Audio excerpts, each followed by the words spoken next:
Little motherfucker gonna try to rob me. Well, I'm gonna show you how we do it up here in Vegas. Look, I wasn't trying to rob. Shut up! Before I bust a cap up in you. Now who sent you? So what's up? We standing tall in your short stuff. Yes. Our lunch is the bullshit that you dressed up. Address us on scholarship, homie, knowing you're messed up. So fessed up, you look for the best, knowing that that's us. So what's up? We standing tall in your short stuff. Yes. Our lunch is the bullshit that you dressed up. Address us on scholarship, homie, knowing you're messed up. So fessed up, you look for the best, knowing that that's us. Sword clown, know that it's over like it's the fourth down. We the source now. Hear a big bang with tanks on ground. More than a scrimmage, yeah, we forcing the sin, yeah, we pushing no limit. Leave the fight with no blemish. You the hometown, but you not receiving no privilege. We gon' do you bad, rape, rob, and pillage. But we nothing like the white man. I can see that you a big fan. Every time we go live, I see you in the damn stands. Watching and plotting, I see that you stalking a bit. Yes. You laughing at people that seeing you taking Here's a the bit. definition of plagiarism. The practice of taking someone else's work and using it as Crazy ass nigga, we the source, yeah, we cite source. Spitting hot flames more hotter than hot sauce. Drummy ass nigga. All right. Peace and blessings, family. Peace and blessings. All praises to Amanaw Yahweh Shemashak Yahushua, the God of Abraham, Isaac, and Jacob, for another opportunity to go into the Most High's word, man. All praise and glory. So we have another powerful Torah portion that we're going to dive off into this week. Lot lengthier than it was last week, but these are some foundational understandings that we need to have. A lot of people come into this truth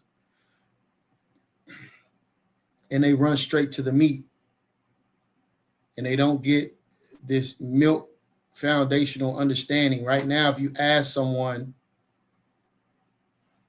what's your biblical tribal origin, they wouldn't know what you were talking about, right? Like, which one of the sons of Noah do you and your ancestors come from, right? A lot of people don't have an answer for that, right? So what they like to do is they like to separate Europe, and they say that this is the land of Japhet. Originally, it was the land of Japhet. So-called Middle East. The reason I say so-called because that's modern terminology. Was given to Shem, and the land of so-called Africa was given to Ham.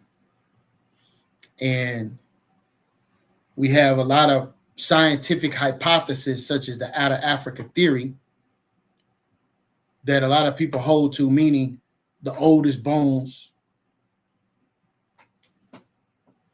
was found. One second, family. 1 second.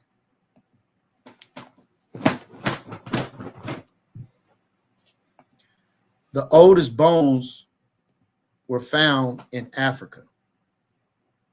So therefore, they say Africa is the cradle of civilization. This is not true. There's controversy concerning the finding of Noah's ship or Noah's Ark. The claim is that Noah's Ark was found in Turkey.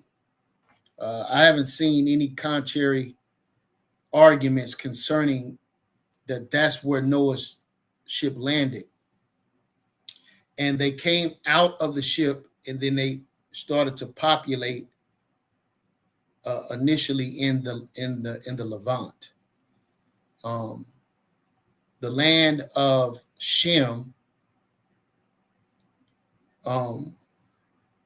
dealing with Melchizedek, is Jerusalem. And I also hold the belief that that land is also the land was being governed also by Noah. The reason I came to this conclusion is because when Abraham was a child, Abraham traveled, was cast out of his father's house at a very young age. and he dwelt in a cave. And then ultimately he went to live with Noah and Shem, so they was living together. So when the sun started to spread, Japheth went to Europe, Ham went to Africa. Ultimately, this is where they ended up. But initially, they were all brought together by Nimrod under direct violations of the orders that was given from the Most High to spread forth on the earth. We're going to go into this in this week Torah portion. All right. I got my brother Karatazayah in the building.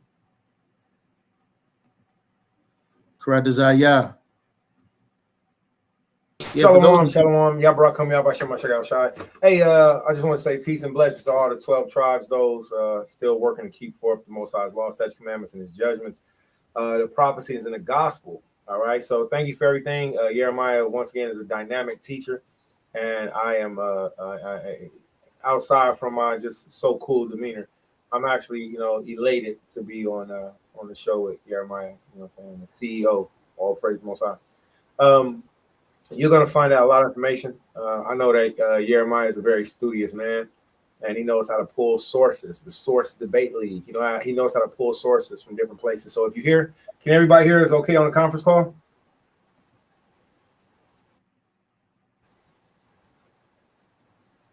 All right. Shabbat shalom. Khan, throw out for that, sister. Okay, we got Ohio Swagger. All right, 86. Shabbat shalom to you. I think I think right now the biggest thing for everybody is if you can, which you should be able to do, is to share. All right, it's to share out. All right, the Torah portion is vital. We all got our lessons and things that we talk about, but Moses taught us the Torah. All right, Masha taught us Lahatawara. Masha taught us the instructions, and he taught it to us regularly. All right, Deuteronomy chapter 31. All right, the Most High brought us together. And he taught us what was called not only the Song of Moses, but he also taught us the instructions in what's called hexameter. Hexameter, all right? The form or the phrase of hexameter. Imagine rapping every 4 bars, the Torah. That's what hexameter is. 6 bars, 8 bars. Every hexa, every bars was the Torah. All right. So when Masha gave us the instructions, he gave us the instructions for life. I could get on Facebook and I could teach about any topic that you put me on. But when the Shabbat comes, it's better if we do like Christ did. And as his custom was, Hamashiach the Messiah kept the Sabbath day. All right. So looking at this event that we had, which we're just now finishing up the last Torah portion, which brought us out of Deuteronomy. And now we're back full circle, right? No pun. We're back full circle at Genesis. Okay. So with that being said, you haven't missed very much, but you've missed a lot. So last week's Torah portion brought us up to this place to where now we're in Genesis chapter 6. So last week's Torah portion, you would have read or seen or heard about the creation. All right. Now I taught on a couple of different topics last week. So, you would have learned about the creation. So this is an excellent time for anybody that's coming into the truth that wants to start over or that needs to start over, that needs to learn all new. This is an excellent time to, because we're in Genesis in the beginning. We're in the table of nations. All right. This isn't my class. So I'm going to put my hands down. All right. Yahweh Ba'ashem, Yahweh Shah Barakatah, Wala Kagam, Thawada. Make sure y'all support Yah World 777, the Source Debate League. All right. The MYMG, the music. Make sure y'all support all of that. All right. YirmeYah, please say the Yah has been putting a very, very strong effort to make sure that this word goes out. Okay. So with that being said, I yield the floor. We're going to learn a lot today. We have Noah. We have Noah's sons, with the event, the drama that unfolds. We have the nations that came after Noah's sons. All right. And the majority of these people are still here today. But that's not it. My last point is that you can still find information on these nations today in certain antiquitous books. And it'll help you to continue in your walk. All right, so I'm going to yield the floor. All right, I don't want to be too long with it. Y'all brought coming up by Shema Shai. YirmeYah for inviting us on, and I pray everybody have a good Shabbat. Let's get it.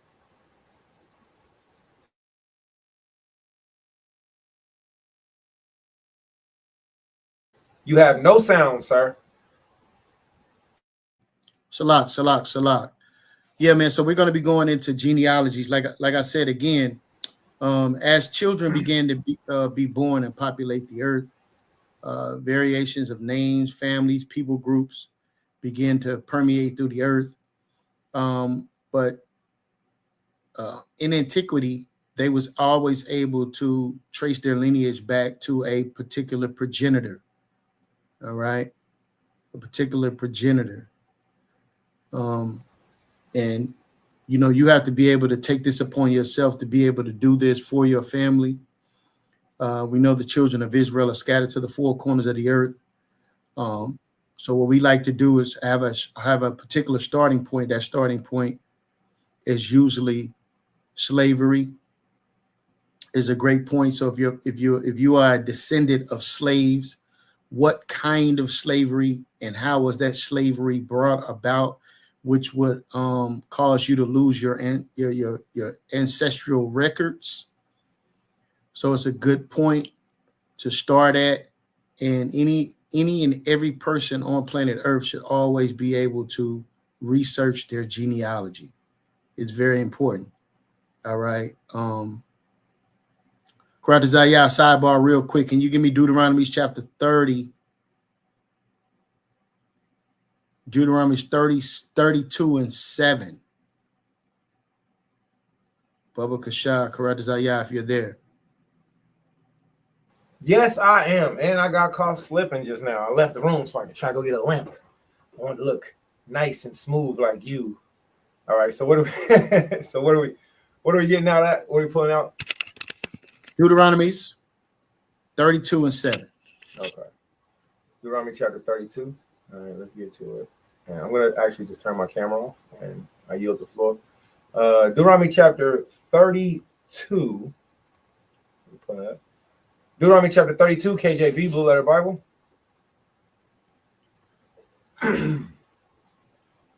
All right, we're going to start at verse 7. Deuteronomy chapter 32, verse 7. And it reads, remember the days of old. Consider the years of many generations. Ask thy father, and he will show thee, thy elders, and they will tell thee. That's right. So this is what we're doing. This is the importance of the Torah portion, to keep these things at the forefront of your mind and to keep you sharp. For some of you brothers and sisters that don't do this regularly, we are here to encourage you to go into the Bible and do these things regularly with your family and your children. Most importantly, we got to share this information to the next generation. So we're going to go back. We're starting at Genesis. We're starting at Genesis 6. All right. Genesis chapter 6. Hallelujah. Salakia. And did you want to start at a specific verse? Yeah, I believe we're starting at 9. Genesis 6, KJV, Blue Letter Bible. I can hear you, Elder. Yeah, I believe we're starting at verse 9, correct? Genesis chapter 6 and verse 9.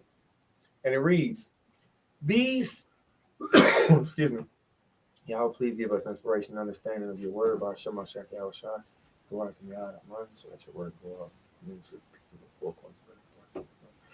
Genesis chapter 6, verse 9. These are the generations of Noah. Noah was a just man and perfect in his generations. And Noah walked with Allah, God. And Noah begat 3 sons, Shem, Ham, Yafat, Shem, Ham, and Japheth. The earth was corrupt before God, and the earth was filled with violence. And God looked upon the earth, and behold, it was corrupt, for all flesh had corrupt his way upon earth.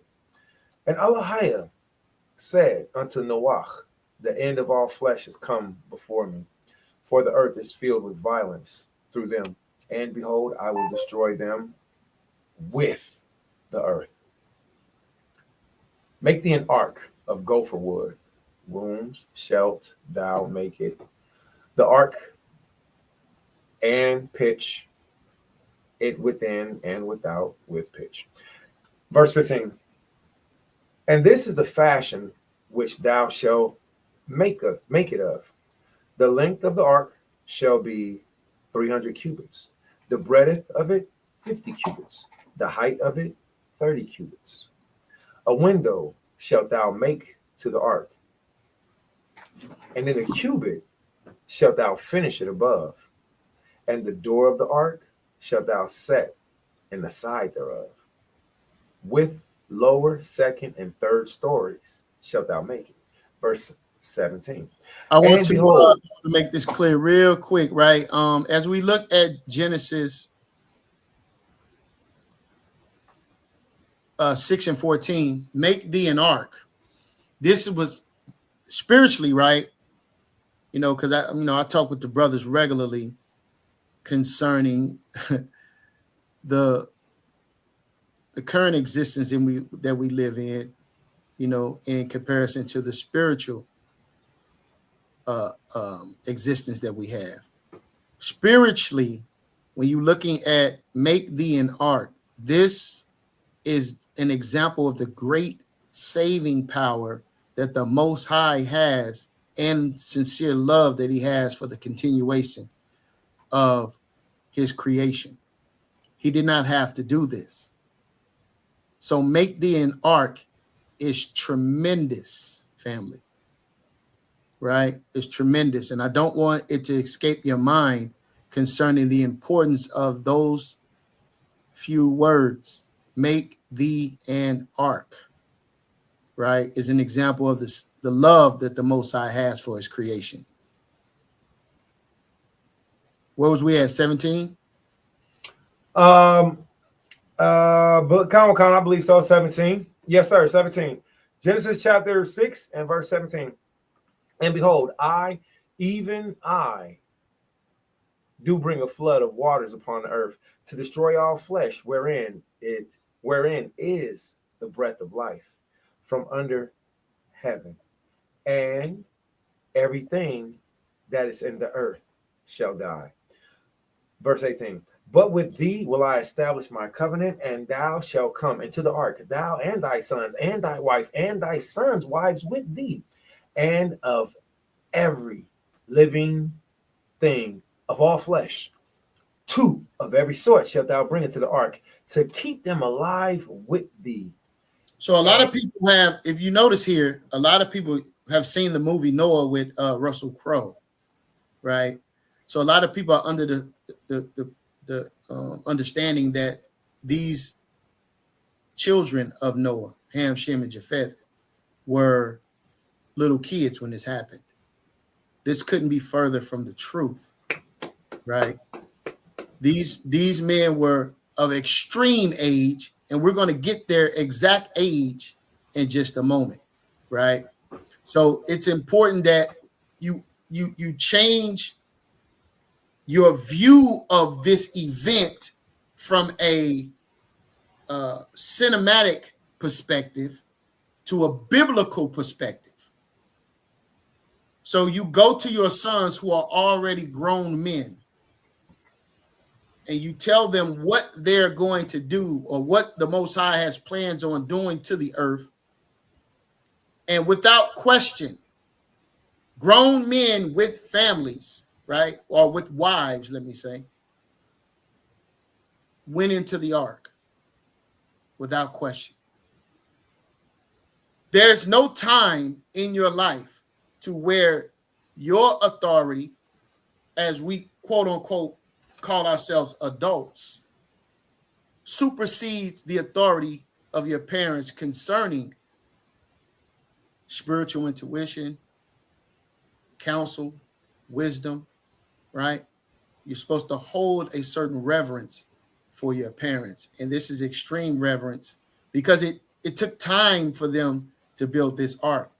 And Noah didn't do it by himself. All right. He had grown men helping him. All right. So that's a very important point that we need to understand. Read on. Come on.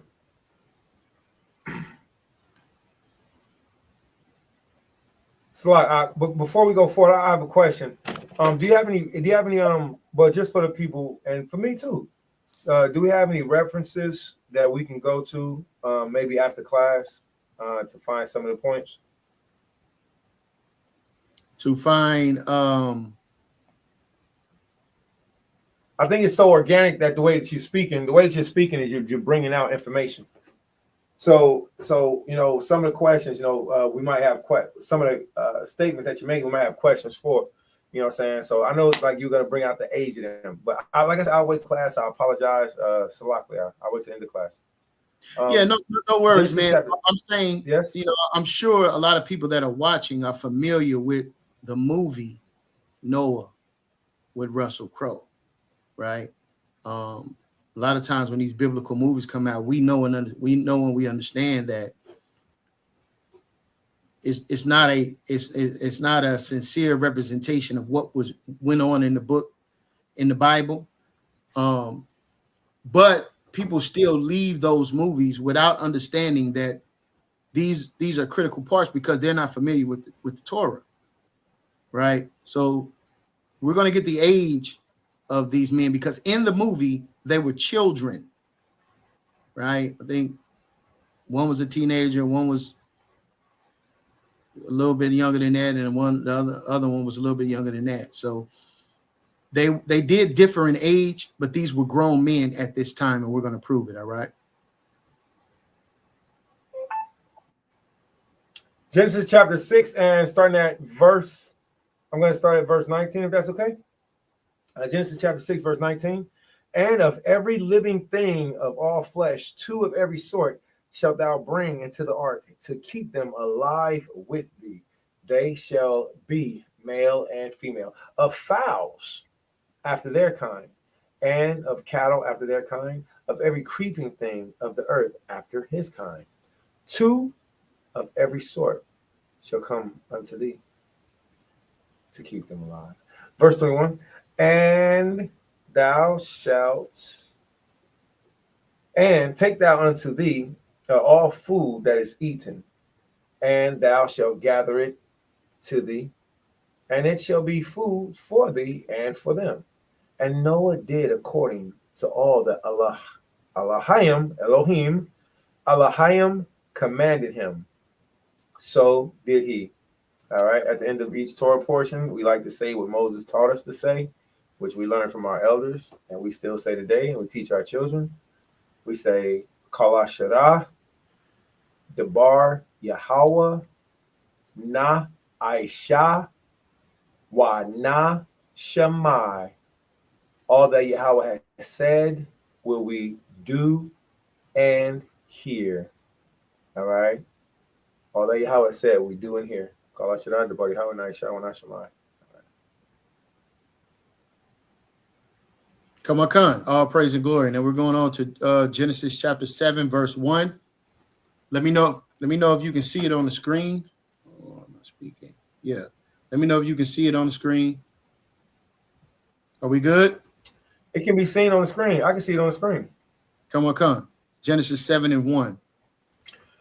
And Yahweh Amar, Waya Amar al Noach, come thou and all thy house into the ark. And the Lord said unto Noah, come thou and all thy house into the ark. For thee have I seen righteousness before me in this generation. Verse 2. Of every clean beast thou shalt take to thee by sevens, the male and his female, and the beast that are not clean by 2, the male and his female. Now, this is a problem here, and this is really important information. Why is this important information? Because when I have these conversations with my Christian brothers, they like to tell me that the dietary law was just only for the children of Israel. Well, this is Noah, okay? And the children of Israel was not in existence at this time. So this is something that was carried on by the children of Israel as a continuation. What they want to do is they want to separate Abraham Isaac, and Jacob from everything that preceded them back to Noah. Well, there's a righteous seed line that carried the instructions of the Most High to their next generations. And if as you follow these lines, this is the chosen line, right, by the Most High. So they like to assert that Noah is a Gentile. They like to assert that Shem is a Gentile. Eber is a Gentile. Well, these men are actually a part of the chosen line leading up to Hamashiach Yahushua, who the world ignorantly calls Jesus Christ. So dealing with the Torah concerning of every clean beast. So what is a clean beast? Any animal that the Most High has given us permission to eat. Today we will call it kosher or kosher, which means it is acceptable to be consumed. It is acceptable to be touched and to be eaten.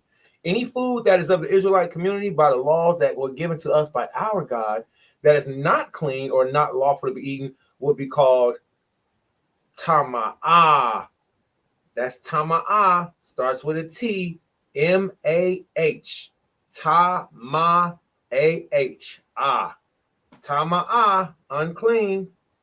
Tahar, clean, acceptable. Tama'ah, unclean. You see that? So when you're looking at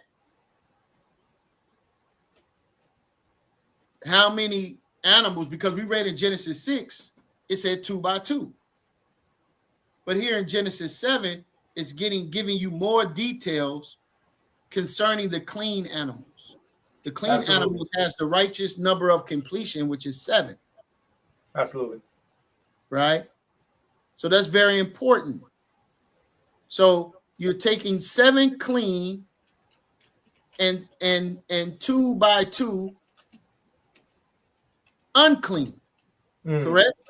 Correct. That is dietary law at the time of Noah. Yes, sir. So for anybody that's telling you that the dietary laws for the children of Israel and the children of Israel only, that is untrue. The Most High, the Bible, is instructions, right? The great acronym that is given, basic instructions before leaving earth, right? What? 3-Eye Atlas? What? Right? Basic instructions before leaving earth. So these things are important, not for just the children of Israel, but for all mankind. It's important that you eat clean animals and not eat unclean animals for your health. Right. And people are suffering from diabetes, high blood pressure, high cholesterol, which causes your arteries to clog, which causes heart failure, heart disease, and heart attacks. If you were to just simply listen to what the Most High said and heed it to those instructions. But you are so far removed from the Bible, you must rather listen to Dr. Bob, okay? You rather listen to Dr. Bob instead of listening to God. See? So Elder, I have a question. Mark chapter 7, verse 15. I'll ask this question after class.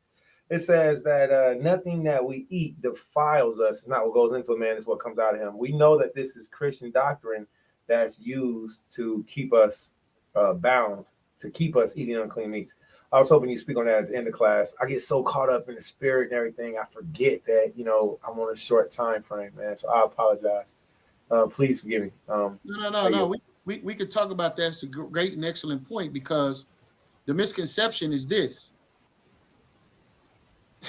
There are certain things that's considered food, and the things that are unclean are not considered food.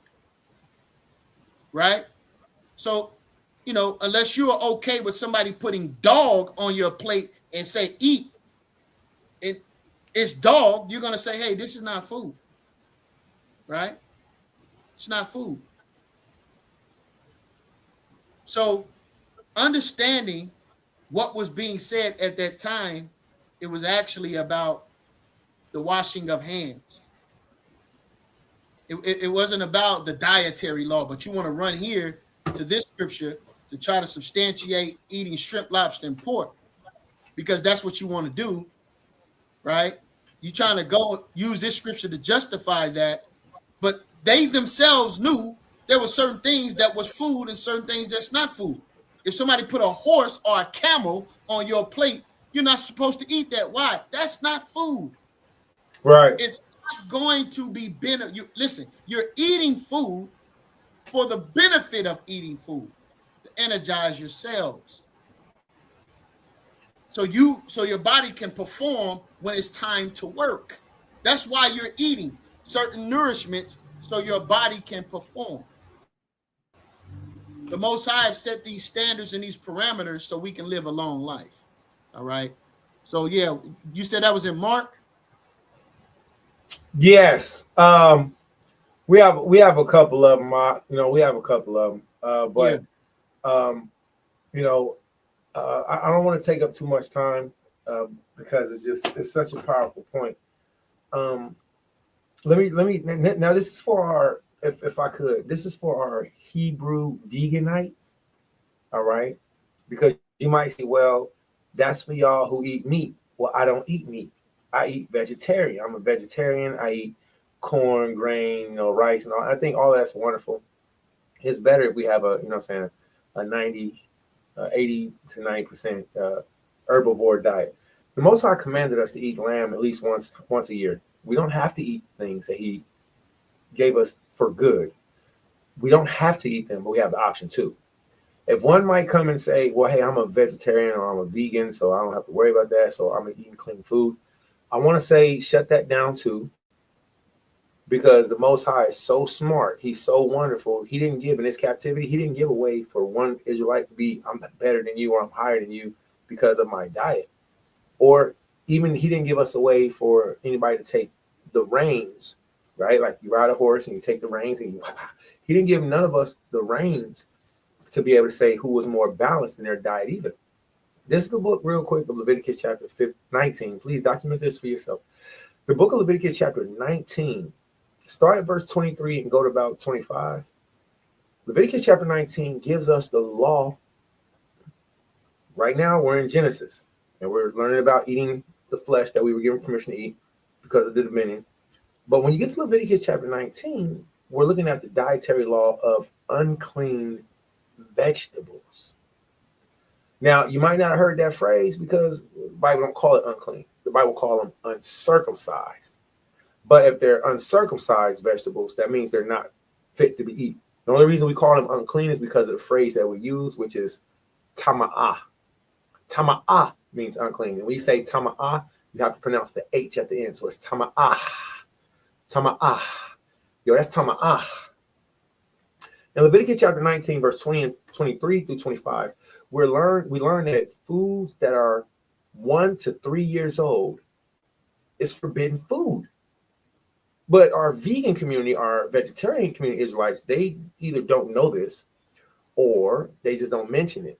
So please don't let nobody feel that you're better or less. If you choose to eat the flesh that the Most High has given for us, because He's given us dominion, we just can't drink the blood of it, right?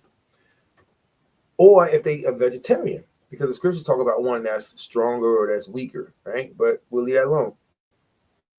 Vegetables that are 1 to 3 years old is forbidden and it's considered uncircumcised. So when you go into the store and you're like, yeah, I'm a vegan, I'm a vegetarian, I'm a Hebrew Israelite, and I'm doing best, and whoopie whoopie woo, but you're purchasing that 1-year-old lettuce to go in that 2-year-old carrots to go with that 3-year-old onions. And see, all of the vegetables that you're purchasing at the grocery store, they're mass produced. And it's not your fault. It's Esau's fault. It's our fault because Israel disobeyed. It's Esau's fault because they're raping the earth.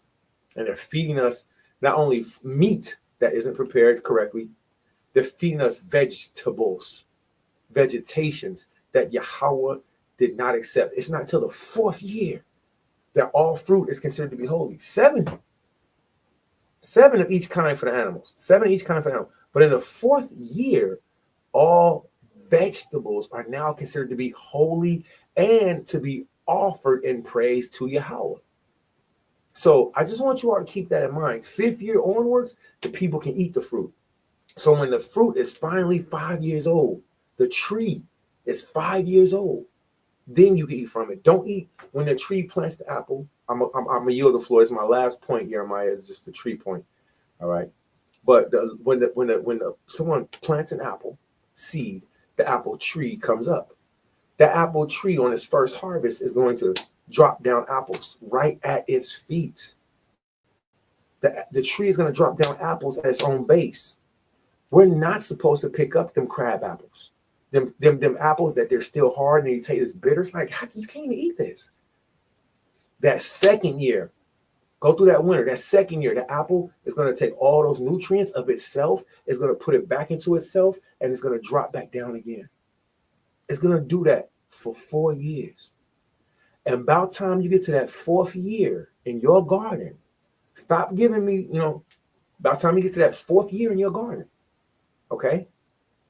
That fruit that is going to drop is finally going to be holy fruit. And a lot of us have never really had a holy orange, a holy kumquat, a holy watermelon, because we're getting seedless watermelons. We're getting seedless bananas. They're being molested. The ground is being molested. And then the fruit is being raped because it's being taken too soon. And then we're eating it. And it's called uncircumcised according to Yahweh. So the next time you get into a good vegan / meat eating debate with anybody, just go to Leviticus chapter 19. Start at verse 20. It's really 23. Start at verse 20. Go to about the verse 25. And that conversation right there, that understanding will help you to see that it's only through the grace of Yahweh Shai, the Most High, His only begotten Son. Because King David said, because of our disobedience, he said, let their table be made a snare unto them. So no, Mr. Hebrew veganite, if you're eating uncircumcised vegetables, you might as well be drinking the blood of the animal. And if somebody say, well, that's not the same. Yes, it is. Yahweh said it's not ready. If you don't believe me, read it for yourself. Leviticus chapter 19, start at verse 20. All right, finish off at verse 25. 1 to 3 years is forbidden. 4 years is ready to be offered up to the Most High in your harvest. And on the 5th year, everybody can eat it. All right. So just like there's unclean flesh, there's also unclean vegetation. All right. With that, I yield the floor to water. God. All right. Oh, you funny guy. Oh, you're a funny guy, man. Yeah, I love you. You a funny guy. You a funny guy. Okay, let's make that clear. All right. You're very witty. You're very creative. Yeah. So, hey, brother Twin. Sister E is not here at the moment. But I'll pass the message. I'm putting it on the screen now, so if she come across this later, I'm sure she'll be able to get back in contact with you, brother. All right. So, yeah, powerful information, Kradazaya. All praise and glory. Let's get back to it.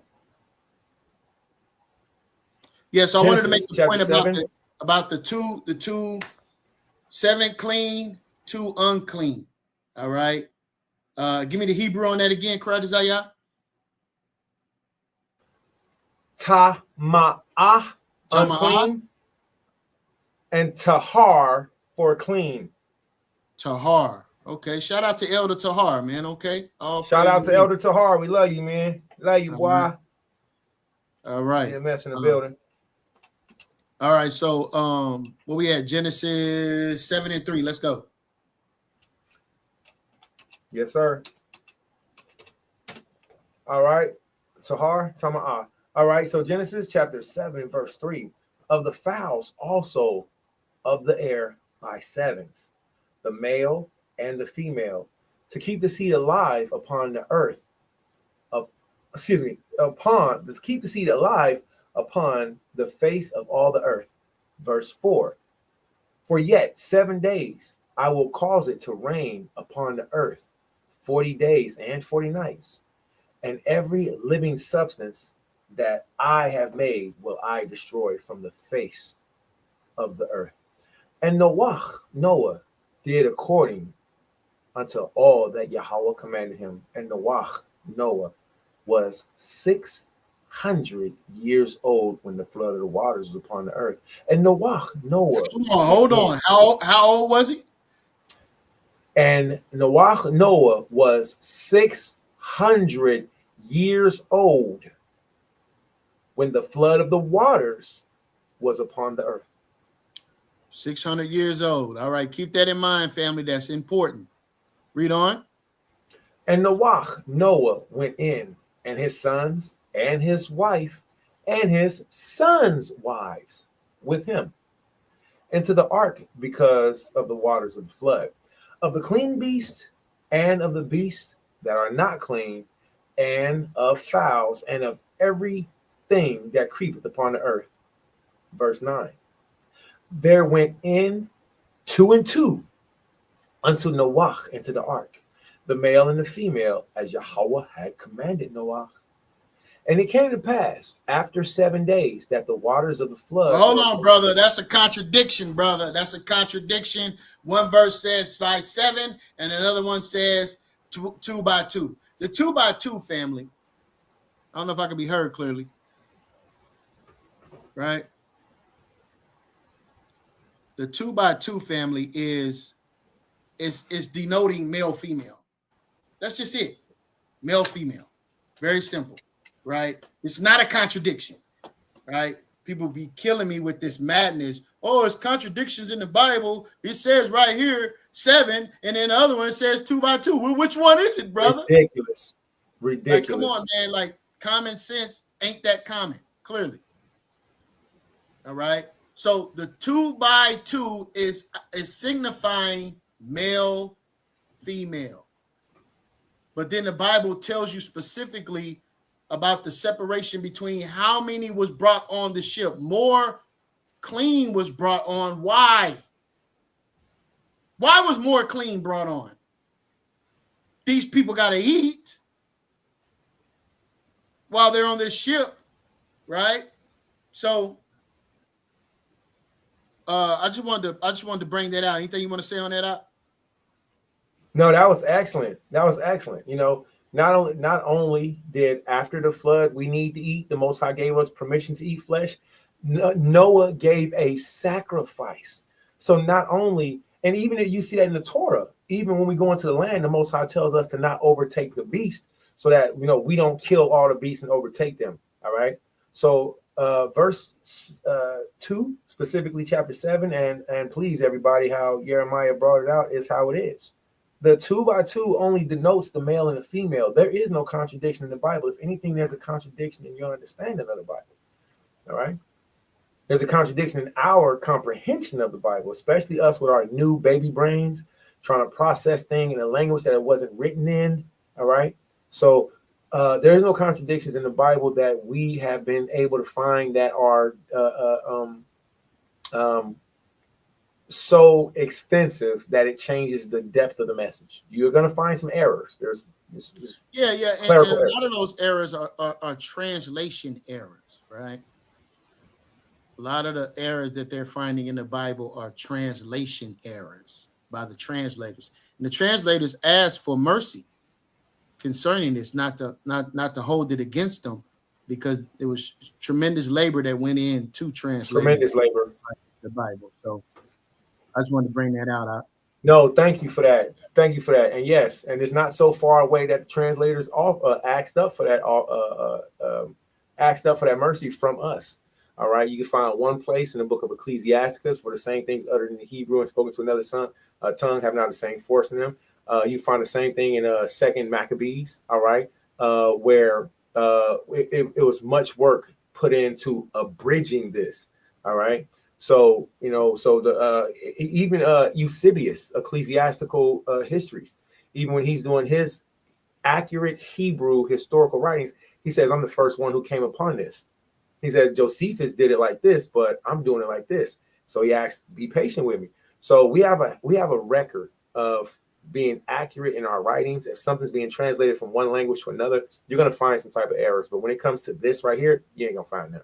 You're not going to find an error in this right here. Deuteronomy, Genesis chapter 7, verse 2. It says, of every clean beast thou shalt take to thee by sevens. That doesn't change. That doesn't change at all. And the unclean right here, the male and his female. So by sevens, the male and his female of the clean. And of the beasts that are not clean, just take them by twos. Just bring them in by twos, right? Those clean, those unclean animals, those tama'ah, unclean, don't touch. Those shalom, peace and blessings, Shabbat shalom to whoever just came in. If you're in, you're enjoying yourself, you have YirmeYah, please say YirmeYah World 777.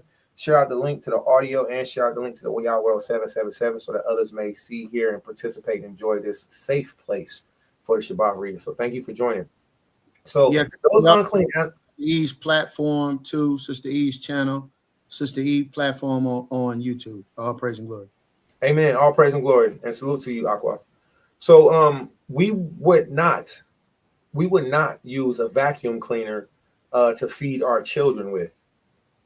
You don't use a garbage disposer and put a spoon down in the garbage disposer and take that spoon and put it in the mouth of your child, right?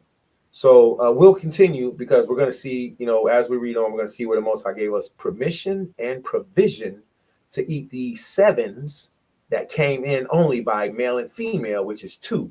So thank you, YirmeYah. No contradiction there, Saint. All praise the Lord. No, thank you, because I didn't know that people were using that as a point. And once I heard you say that, I said, really?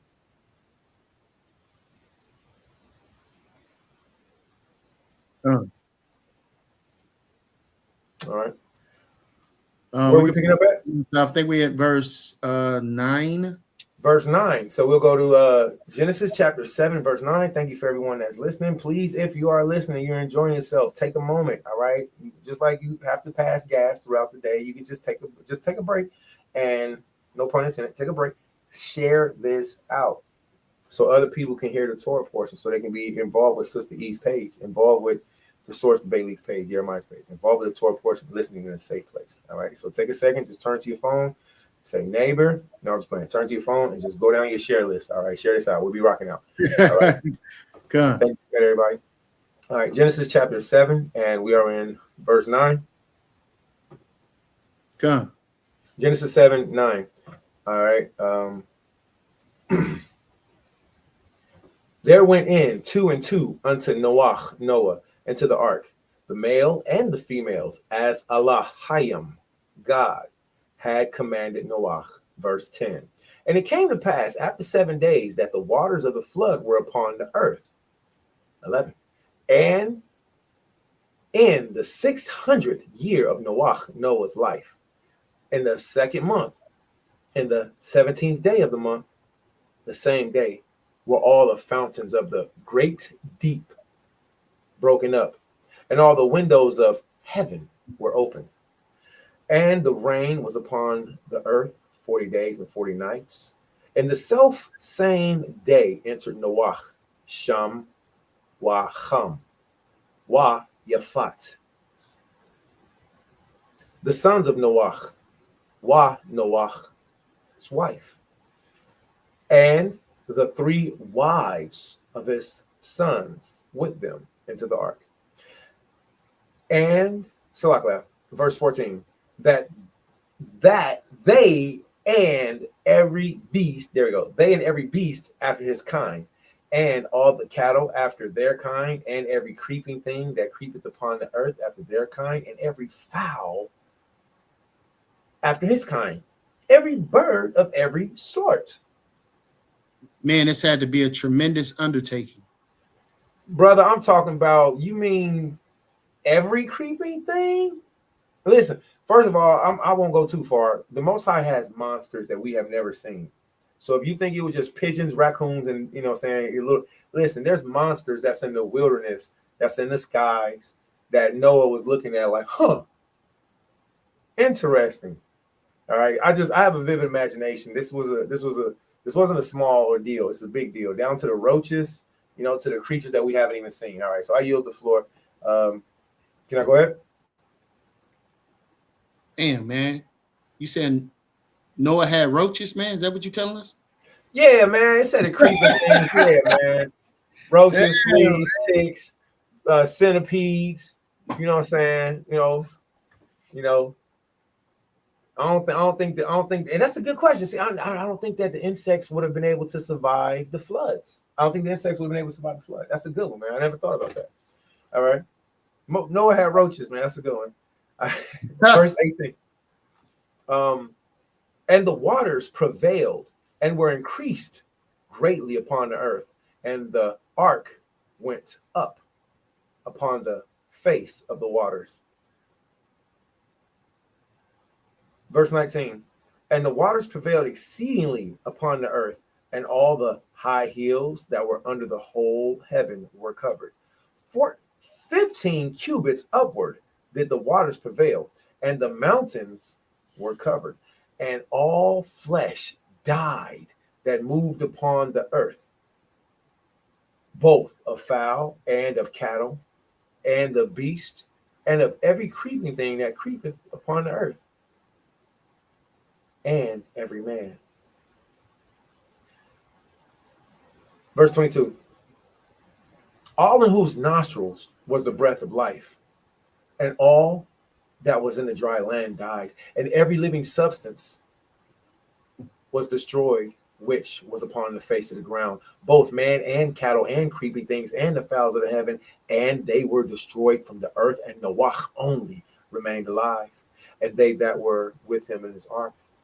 And the waters prevailed upon Ha'aratzah, the earth, and 150 days. Kala Shara, Debar Yahweh, Na'aisha, Wana Shemai. All that the Lord has said will we do and hear. Khan. Chapter 8. I yield. Yes, very informative. It's imperative that we pull these things out and bring them into real-time scenarios so we can comprehend better.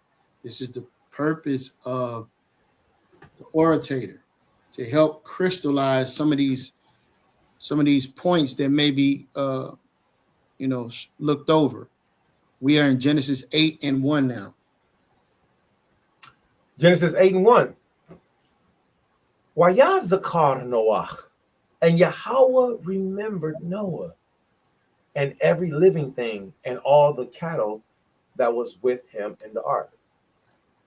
And Elohim made a wind pass over the earth, and the waters assuaged.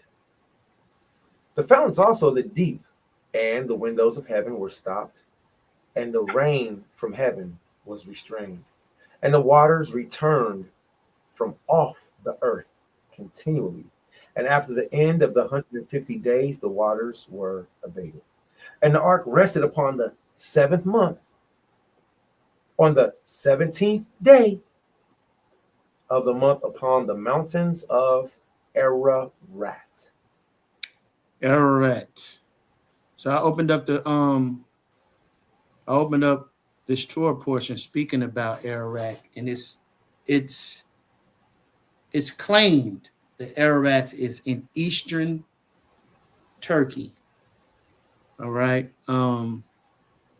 There are other claims that I'm not as familiar with, but they have found some remains.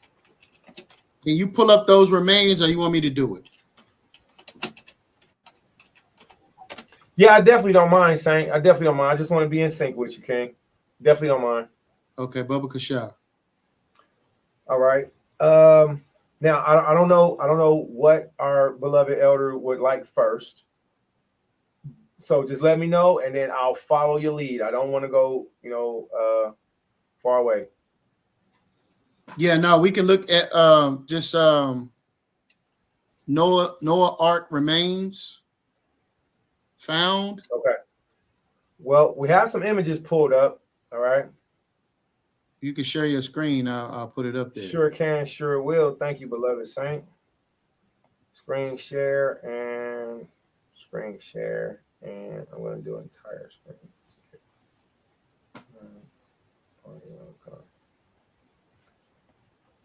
All right.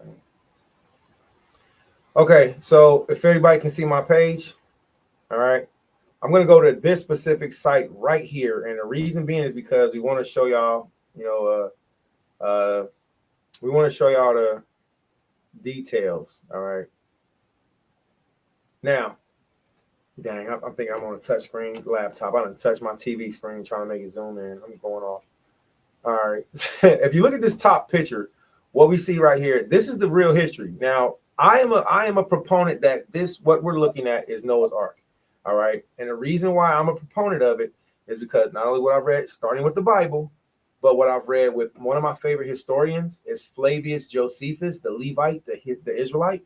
He's one of my favorite historians. So not only him, but other antiquities, because it really should be called antiquities instead of histories. It's like Josephus says that the Gentiles had history. He says we have antiquities. All right. Because our knowledge is more ancient, antique, antiquities. He calls our history antiquities, and he calls theirs history. So when we're looking at our antiquities, you have multiple, and I hope the screen share can still be seen. You have multiple writers, including one of my favorites, Flavius Josephus. My second, Isidore of Seville. My third, Eusebius. All right. These are my three favorite top historian Israelite antiquities writers. And all of them say the same things, that in the mountains of Mount Ararat in Turkey, one of the oldest locations, also where Jesus Christ's mother was born, the Apostle Paul was born in Turkey.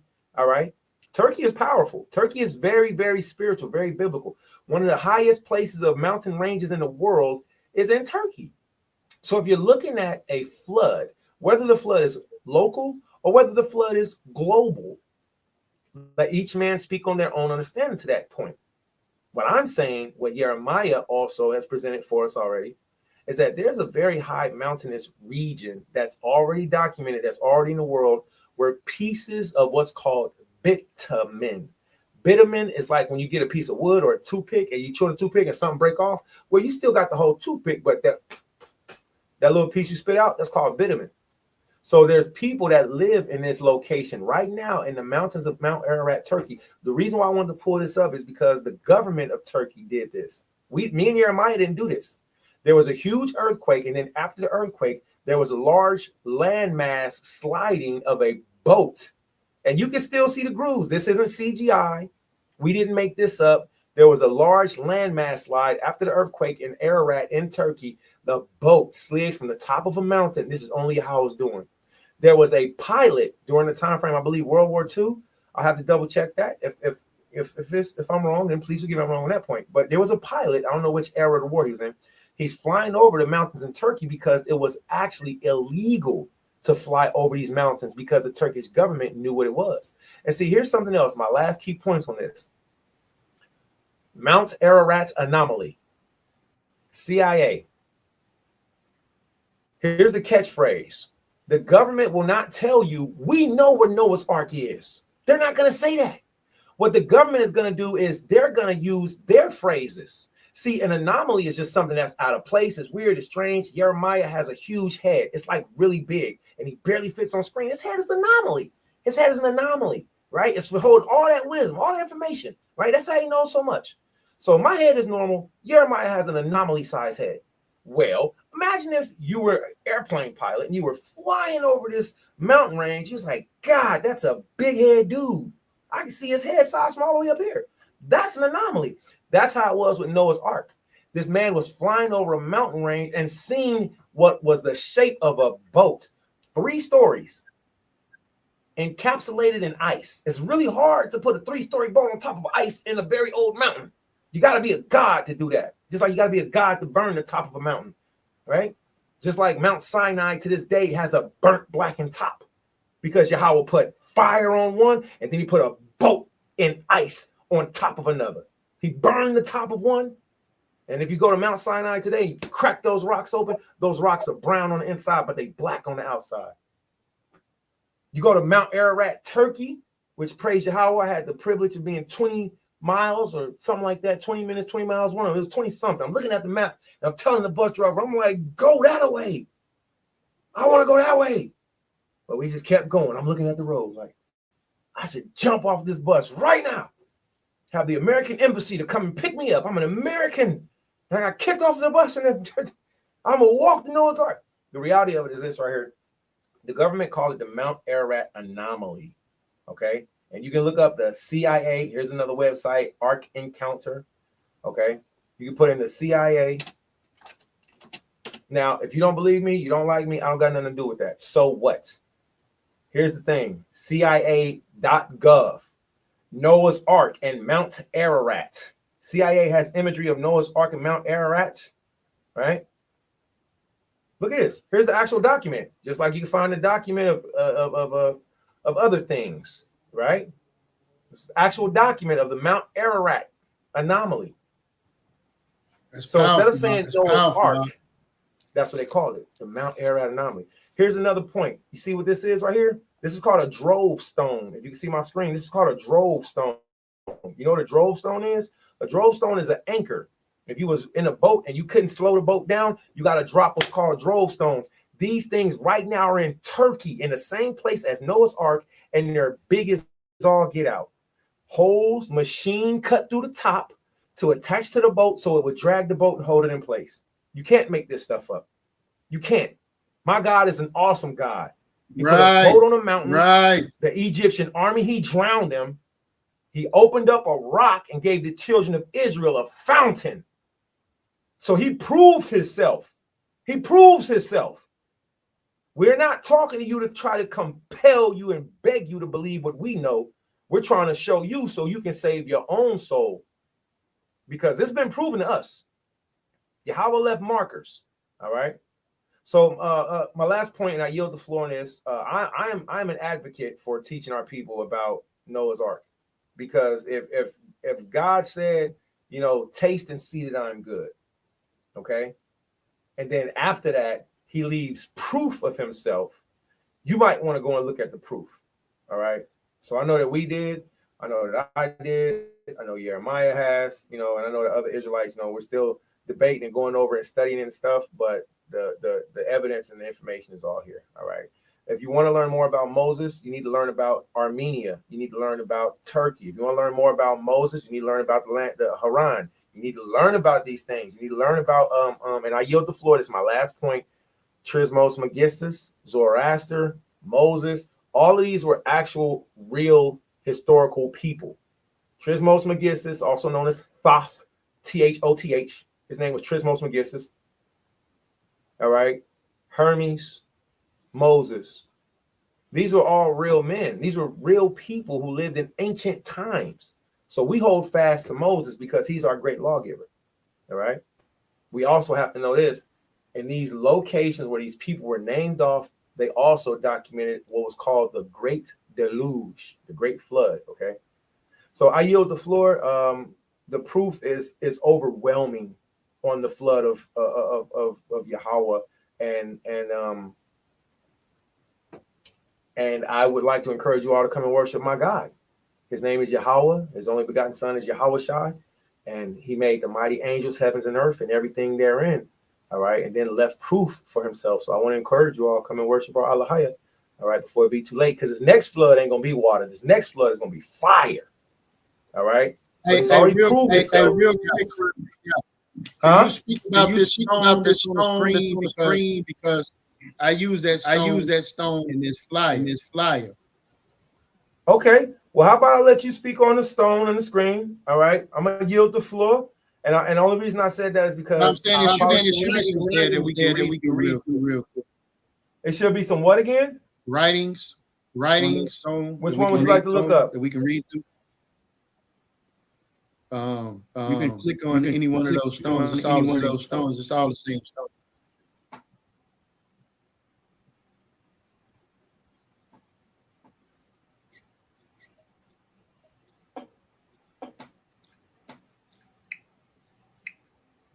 I don't know if this is going to take us to it. I apologize. I'm unfamiliar with that, but I'll see if we can. You want to use the book, or do you want to use one of these links? It looks like they're all taking us to Facebook. Yeah, we'll drop that. We'll drop that. Let's get back to Torah. Okay, trying to find a different one.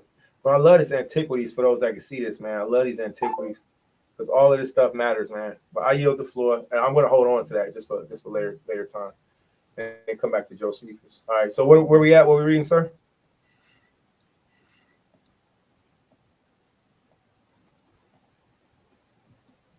Shalom. YirmeYah. Yes, sir. All right. What are we picking up?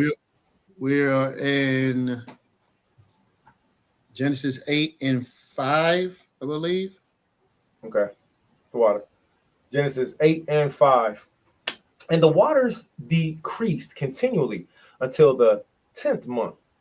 And the 10th month, on the first day of the month, were the tops of the mountains seen. And it came to pass at the end of 40 days that Noah opened the window of the ark, which he made, and sent forth a raven, which went forth to and fro until the waters were dried up from off the earth.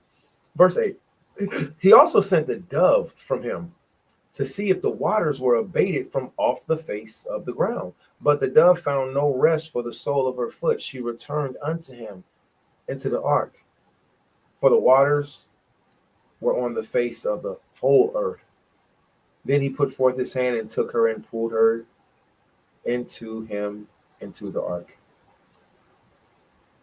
I think the strategy of this is amazing. Like, you see homing pigeons, etc., stuff like that. You know what I'm saying? Just to know that, you send a dove out there. If it's muddy, if it's still wet, we got to go down to verse 10. If it's muddy, if it's still wet, then that dove is not going to land. You feel me?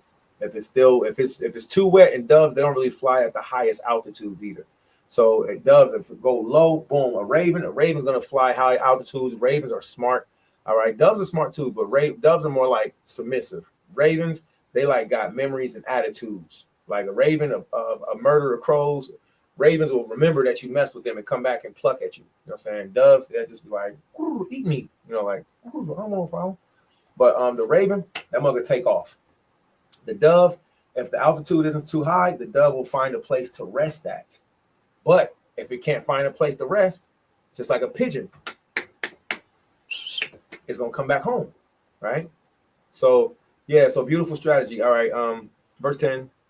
And he stayed yet another 7 days, and again he sent forth the dove out of the ark. And the dove came unto him in the evening, and lo, in her mouth it was an olive leaf plucked off. So Noah knew that the waters were abated from off the earth. And he stayed yet other 7 days, and sent forth the dove, which returned not again unto him anymore. Doesn't that make sense? 7 days, you wait, still wet. Let's try one more week, one more Sabbath.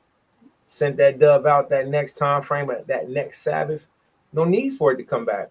Me not coming back lets Noah know that everything is okay. That dove not coming back was a thumbs up. And Noah, he was like, good looking. I see you right somewhere safe. Now it's okay for us to come out. Verse 11, excuse me.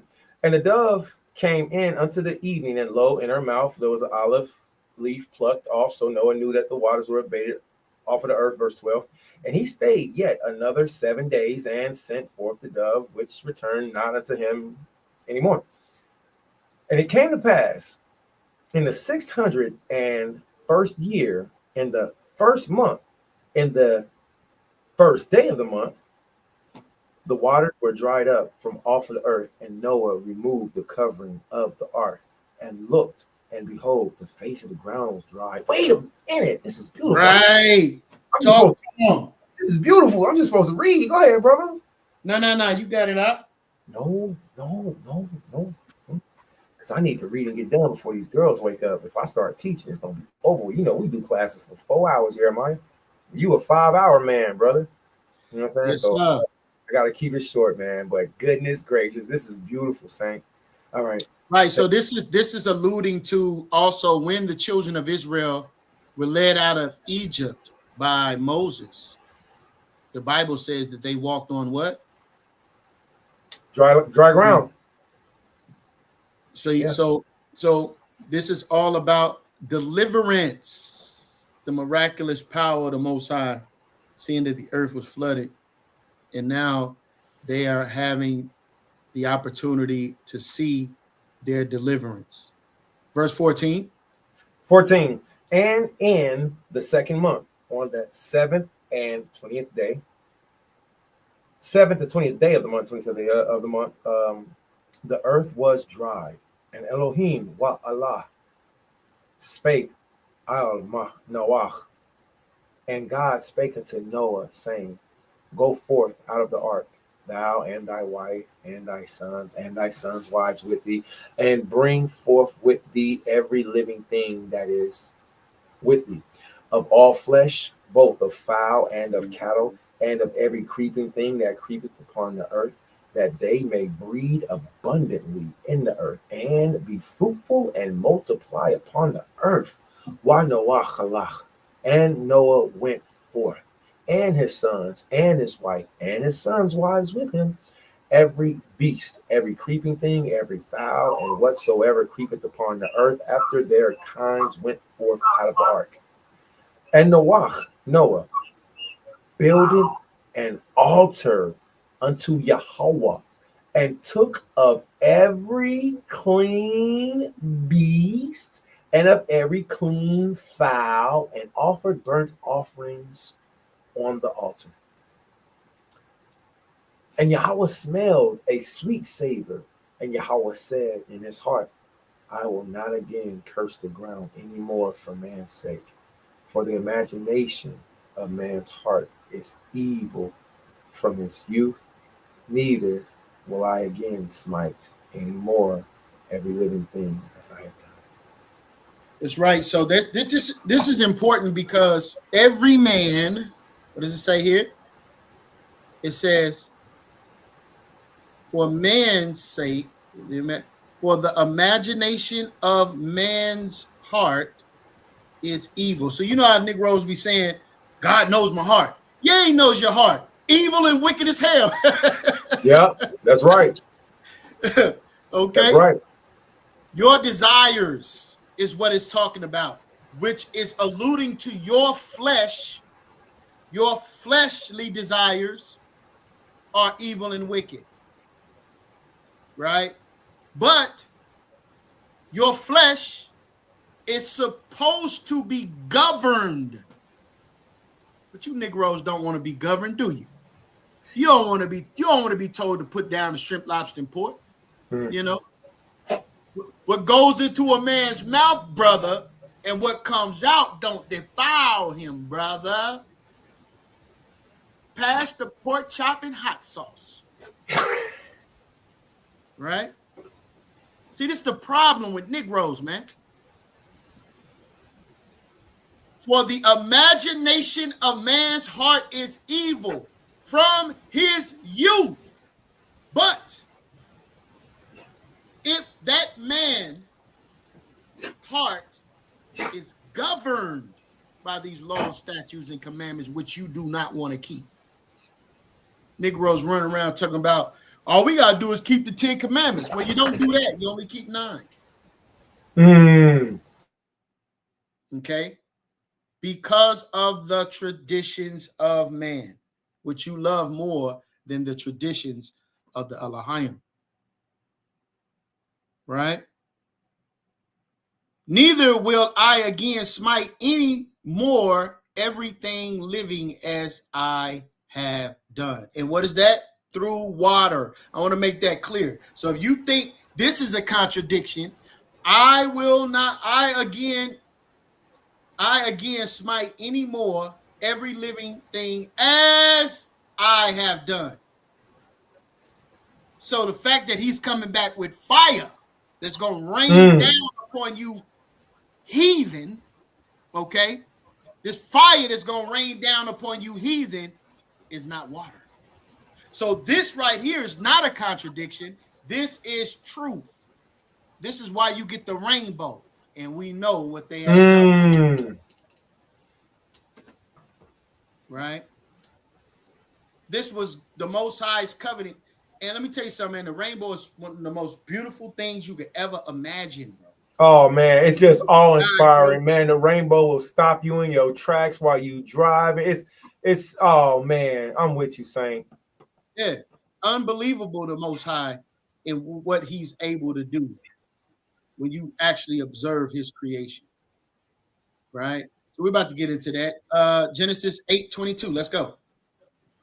Book of Genesis, chapter 8 and verse 22. While the earth remaineth, seed time and harvest, and cold and heat, and summer and winter, and day and night shall not cease. Kala Shara, Debar Yahweh, Na'isha, Wana Shemai, all they how it said, what we do and hear. All praise and glory. And Genesis, we're going to Genesis 9 now. It's very important, very interesting in Genesis 9, which holds various doctrines that's coming out of Genesis 9, bro. Various understandings is coming out of Genesis 9. Okay. And we're going to stay true to the text. I'm not here to battle any of you Negroes and your doctrines, okay? So we're going to go into the information. Genesis 9 and 1. Genesis chapter 9, verse 1. I'll read God bless Noah. I'll read chapter 9. And Yahweh blessed Noah and his sons and said unto them, be fruitful and multiply, and what? Replenish the earth. Now, this is very important, this replenishing of the earth, because the earth needs cultivation, right?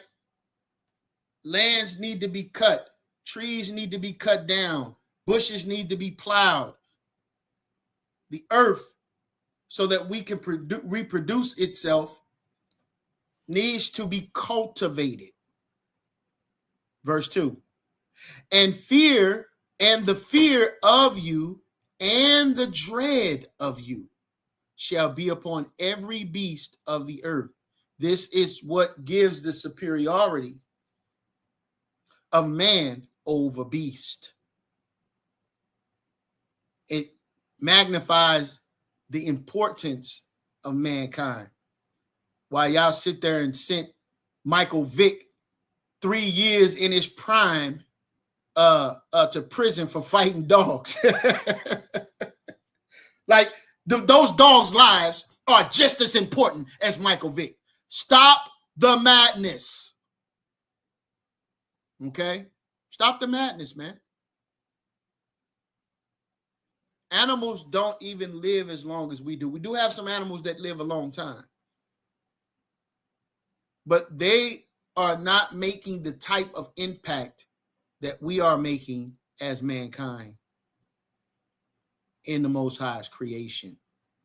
The fear of you and the dread of you shall be upon every beast of the earth, and upon every fowl upon the air, upon all that moveth upon the earth, and upon all the fish of the sea. Unto your hands are they delivered. Verse 3. Every moving thing that liveth shall be meat for you, even as the green herb have I given you all things. Now, here we go. Doctrine. Correct Isaiah. We have a contradiction.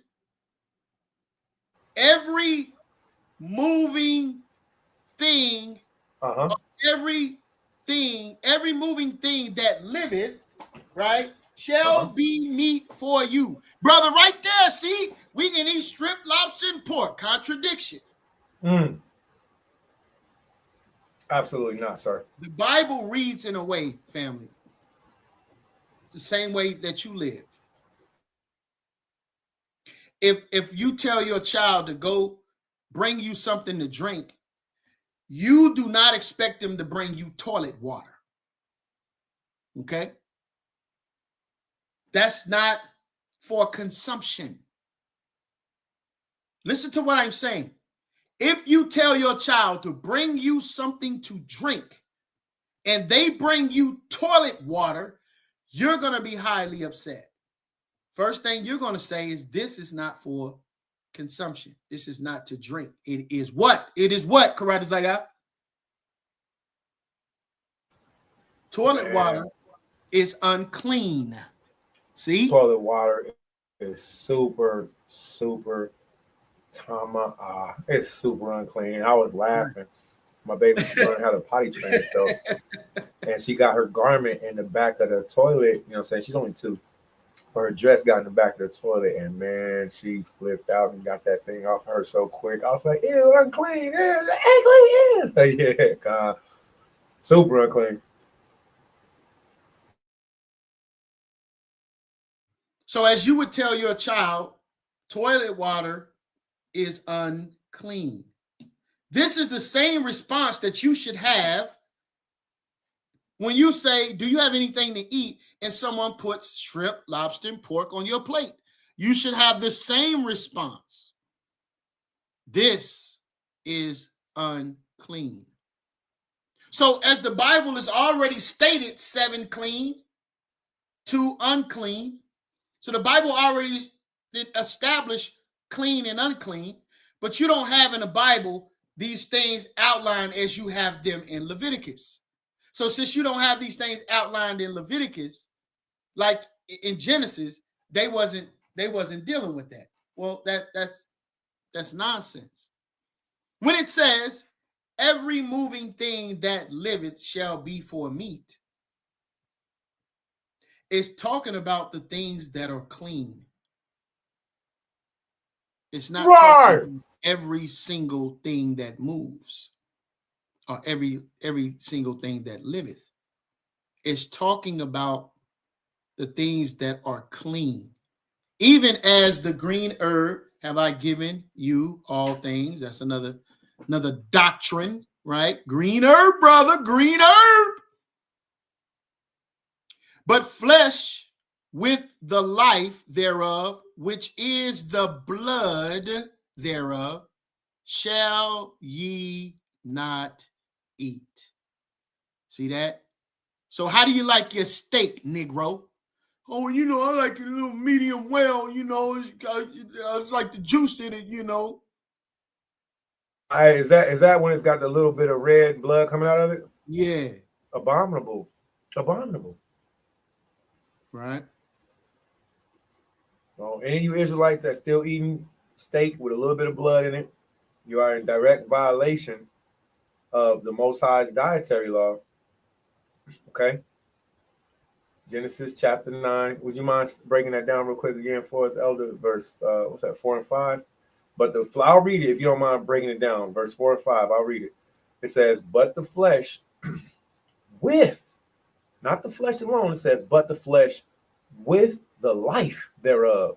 That's the subject matter. Okay. What is the life thereof of flesh? Which is the blood thereof. Shall ye not eat? And as YirmeYah was breaking this down just a moment ago, I just kept hearing that ringing in my head. So that's different.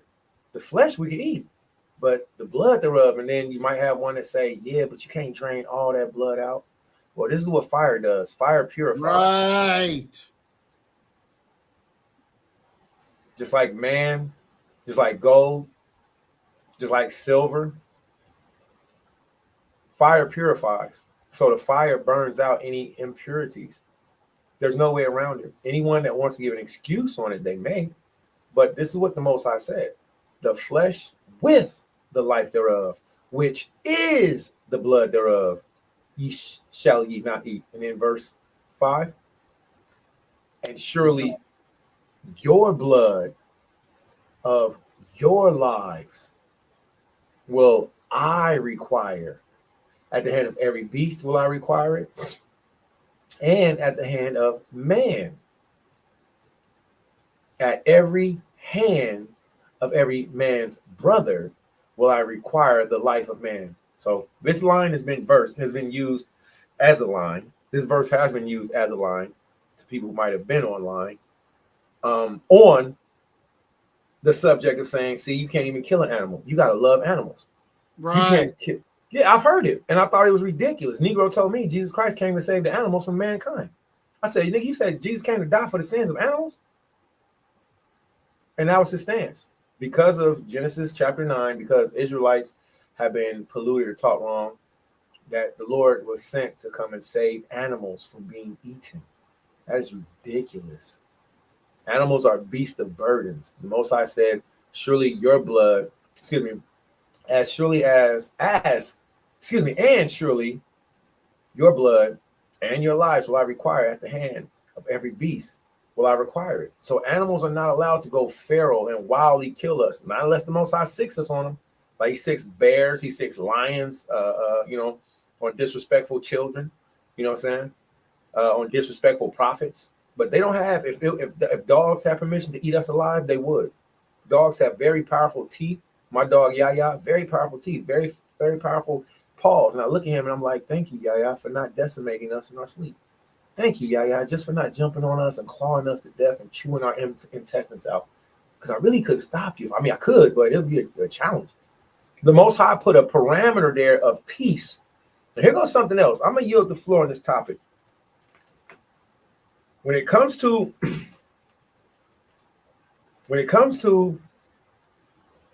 the time frame before the flood, there were a lot of magnificent things that was going on. Like, one, people may not believe it, but the whole world spoke one language.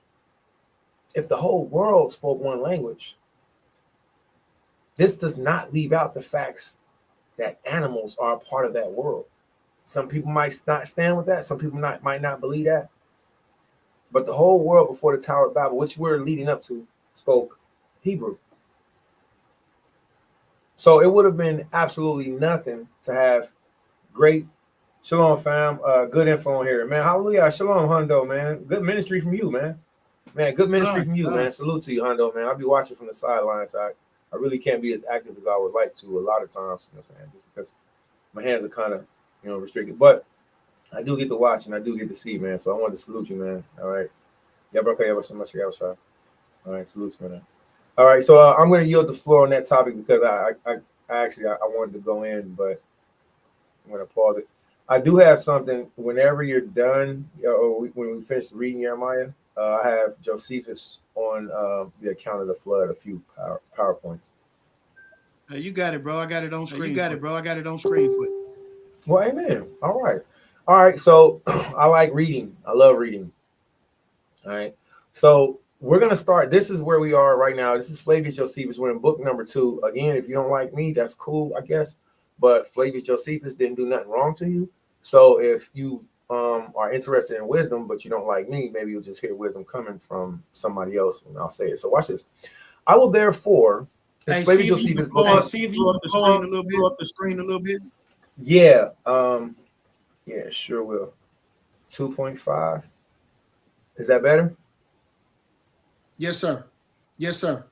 I will therefore only endeavor to give an account of those that proceeded from Seth. Now, we've scooted down, okay? We've started in line number 11, so there's plenty of more information up here, okay? So don't think we're skipping anything. The name of the chapter is called Concerning the Posterity of Adam, the 10 generations from him to the deluge, to the great flood. So we're coming to the end of this so we can talk about the flood. A couple key points I want to read out here.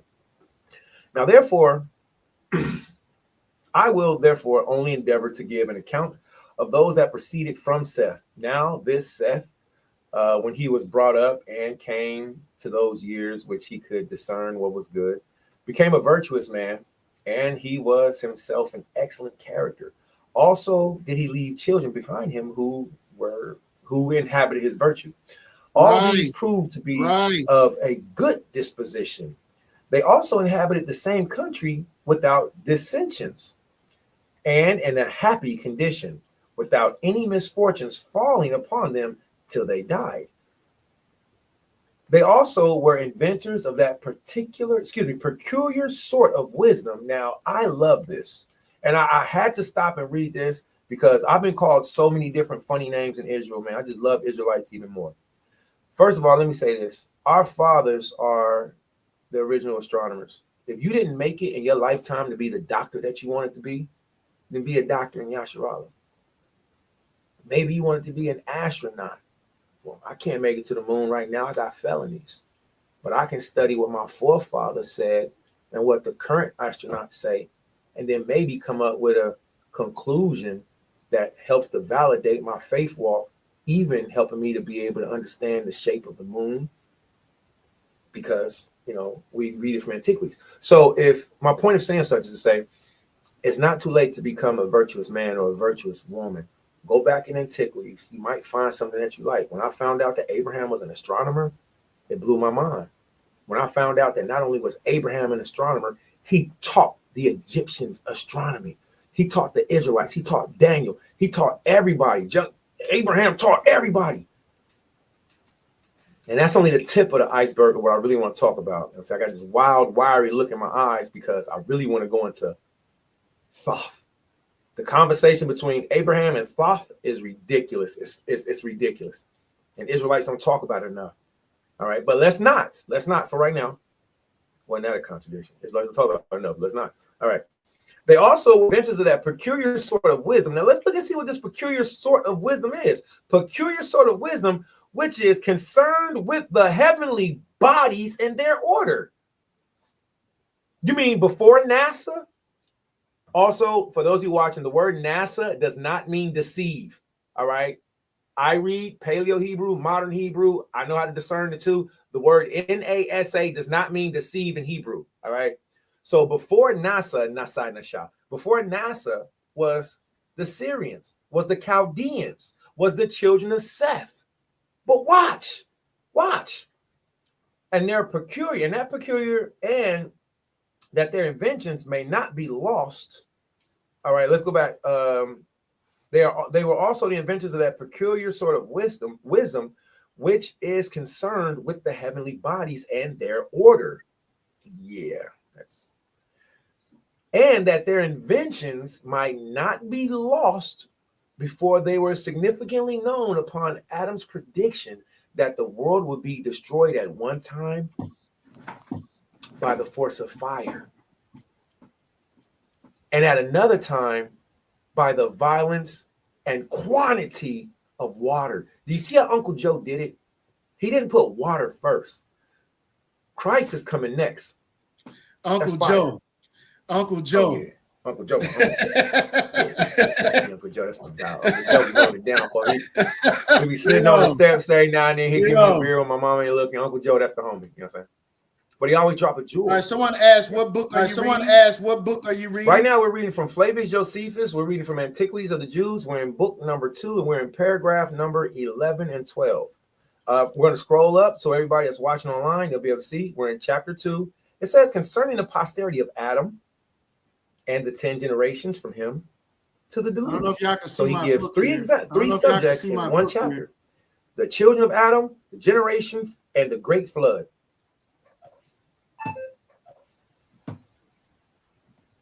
All right.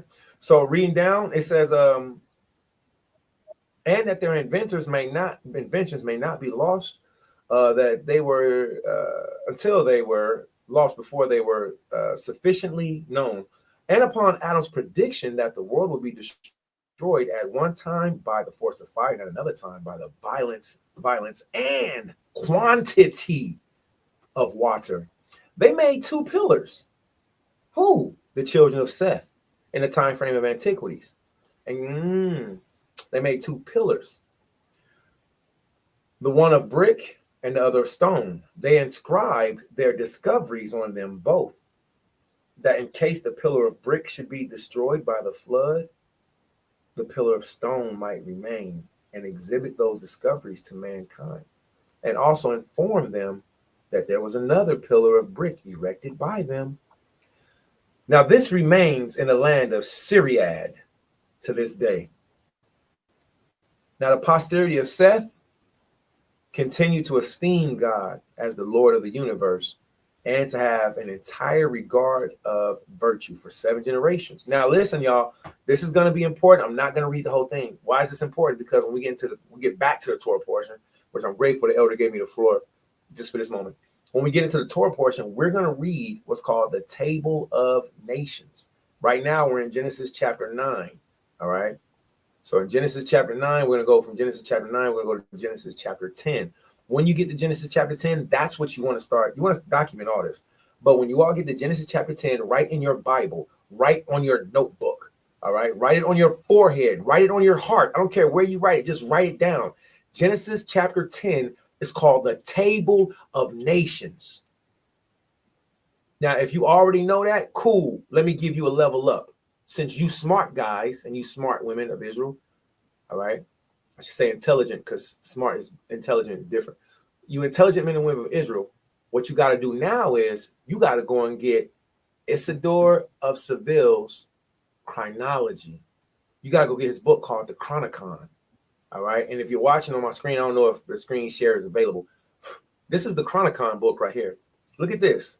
First age of the world, second age of the world, third age of the world, fourth age of the world, fifth age of the world, sixth age of the world. Who was Isidore? Isidore was known as the antiquitous internet. He was known as the internet of the Middle Ages because he answered all the questions. These are who I like to kick it with. Flavius Josephus, Isidore, Eusebius. When you get to Genesis chapter 10, I'm gonna put this link in here, and this is for YirmeYah, for everybody else. All right. Now this link, don't beat me up, everybody, but this link is basically the KJV version of Isidore's Chronicon. Okay. Here's the link right here. All right. I think I put it in me and YirmeYah's back chat, so I don't know if you all will be able to see it like that, but he should be able to share it. Point of saying such as say Isidore of Seville's Chronicon. All right. This is the King, not the King James, but the NIV version. And as you read it, you're going to read about not only the forefathers from the Israelites, but you're going to read about the forefathers of the Gentiles. Why? Because Isidore wasn't just doing the Israelite history. He was doing the history of the world. He was showing you who was ruling the world during the time frame of the Egyptians. Who was ruling the world? It wasn't just the Egyptians ruled the world and the Israelites didn't exist. Isidore actually teaches you where we were, what we were doing while each nation was ruling. And it's so amazing. And if any of you that's smarter than me will just pick it up, you can take this information so much further. I'm only supposed to introduce it to you. All right. Now I'm going to read one section of this just so you can see, but then I'm going to yield the floor because Elder YirmeYah, this is his blessed time frame. He's sharing it with me. No, it's off on the spirit. I got the link. No, it's off on the spirit. I got the link in the chat.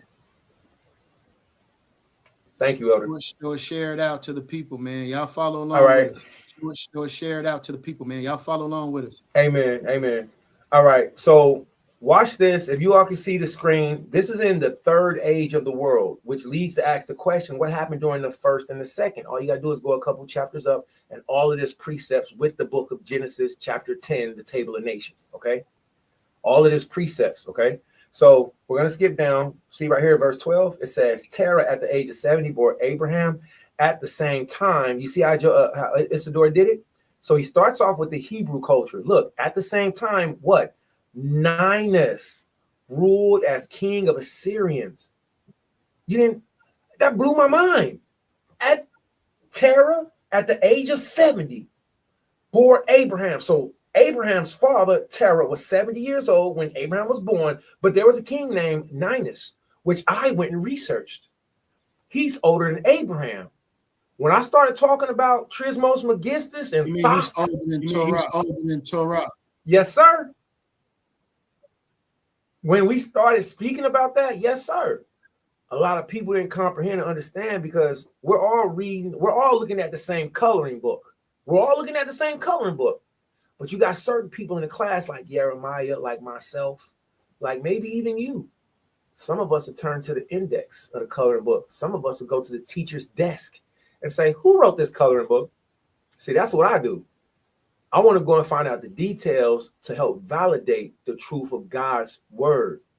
And here is another historian who does so. So as you see the way he writes, he teaches you about the Israelite chronology, and then he teaches about what the Gentiles were doing around the world at the same time. And if that's no big deal to you, then it ain't. You don't got it yet. But once you get, you'll understand why. Powerful in the spirit. Amen. He was the first to institute wars and invented the instruments of weaponry. And this age of art and magic was discovered in Persia by Zoroaster. I won't go too deep. I'm sorry, I won't go too deep. That's a religious cult. Zoroastrianism. I won't go too deep, But I will say this: as I started studying, the more I started to see more. So I want to encourage you to learn and study, see more. Everybody that's watching, please. Yeah, and I want Zoroaster, which was a real person. I want to the king of the Bactrians. I want to right. Say this real quick, Radazaya. Can you hear me clearly? Yes, sir. All right, Zoroaster. How you say it? Zoroaster. Yeah, Zoroaster is the religion. Zoroaster is the religion of King Cyrus. King Cyrus. All right. Do me a favor, real quick. Get another Google screen. And Google the religion of King Cyrus. King Cyrus.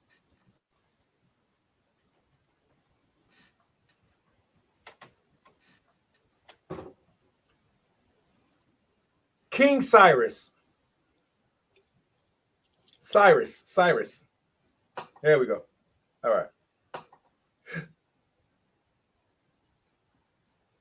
What do we want to do from here, Saint? Religion. Uh-oh, you're breaking up, going in and out. The King Cyrus religion. King Cyrus religion. Okay. King Cyrus religion. All right.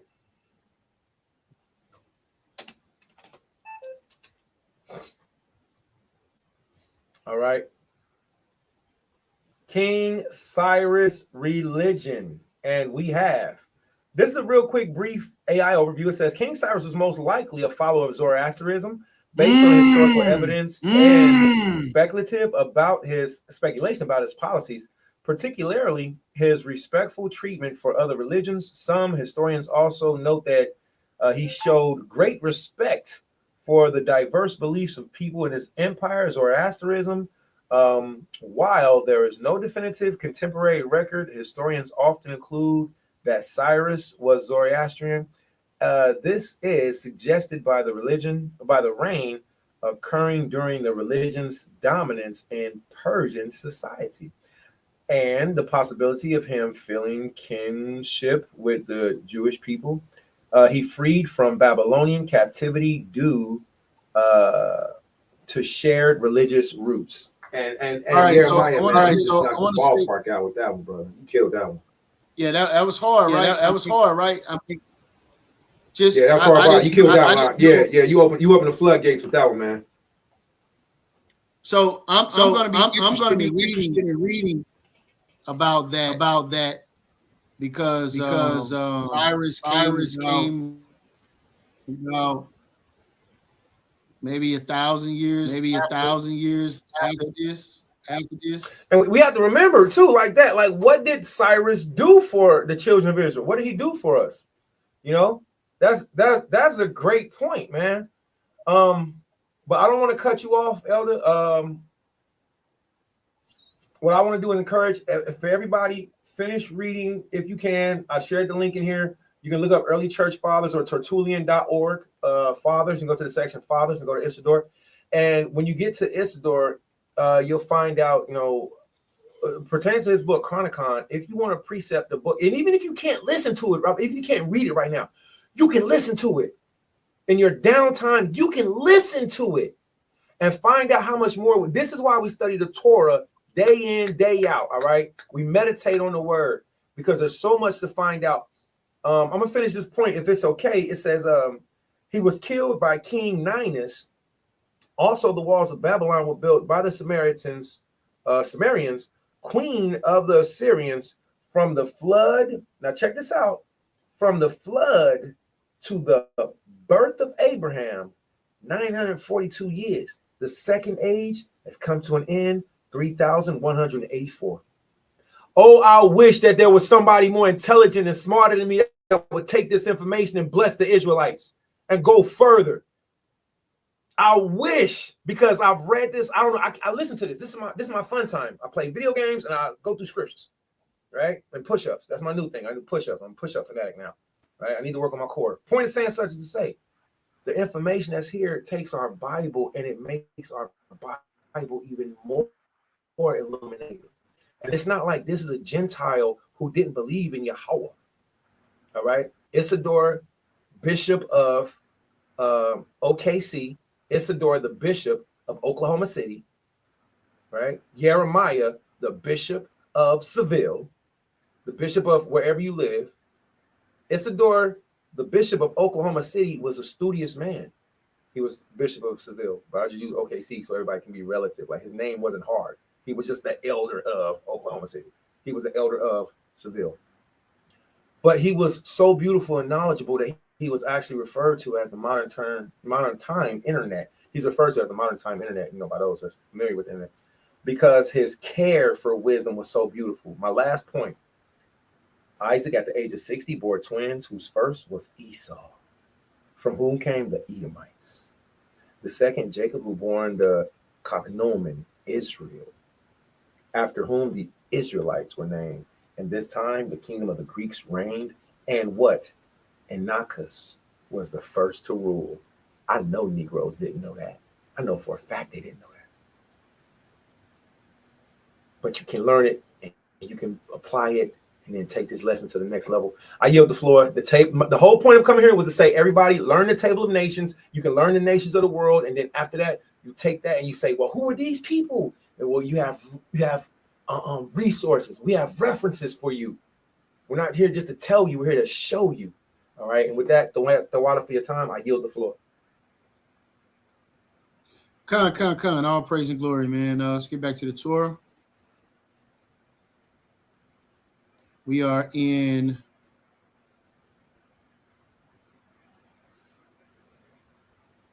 Genesis 9. Book of Genesis, chapter 9. Yeah, we're in Genesis 9, 9 and verse, 5. 9 and verse 5. 5? Come. Yeah. Genesis chapter 9, verse 5. Ma? Come on. Come. And surely your blood of your lives will your I require. Lives.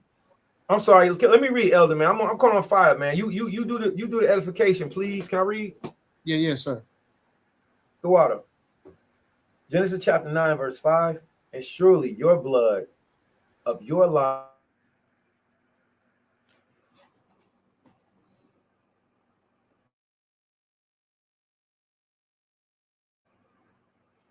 Look like the brothers in the frozen worlds. All right. So we're just going to pick up till the brother get back.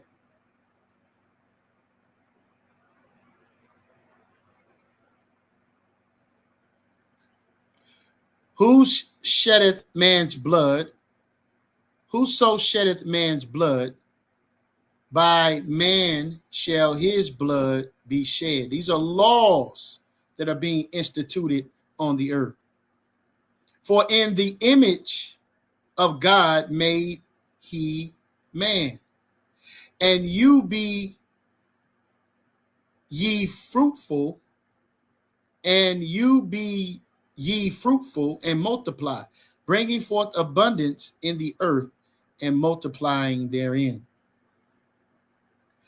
And Yahweh spake unto Noah and his sons with him, saying, and I, behold, I establish my covenant with you and with your seed after you,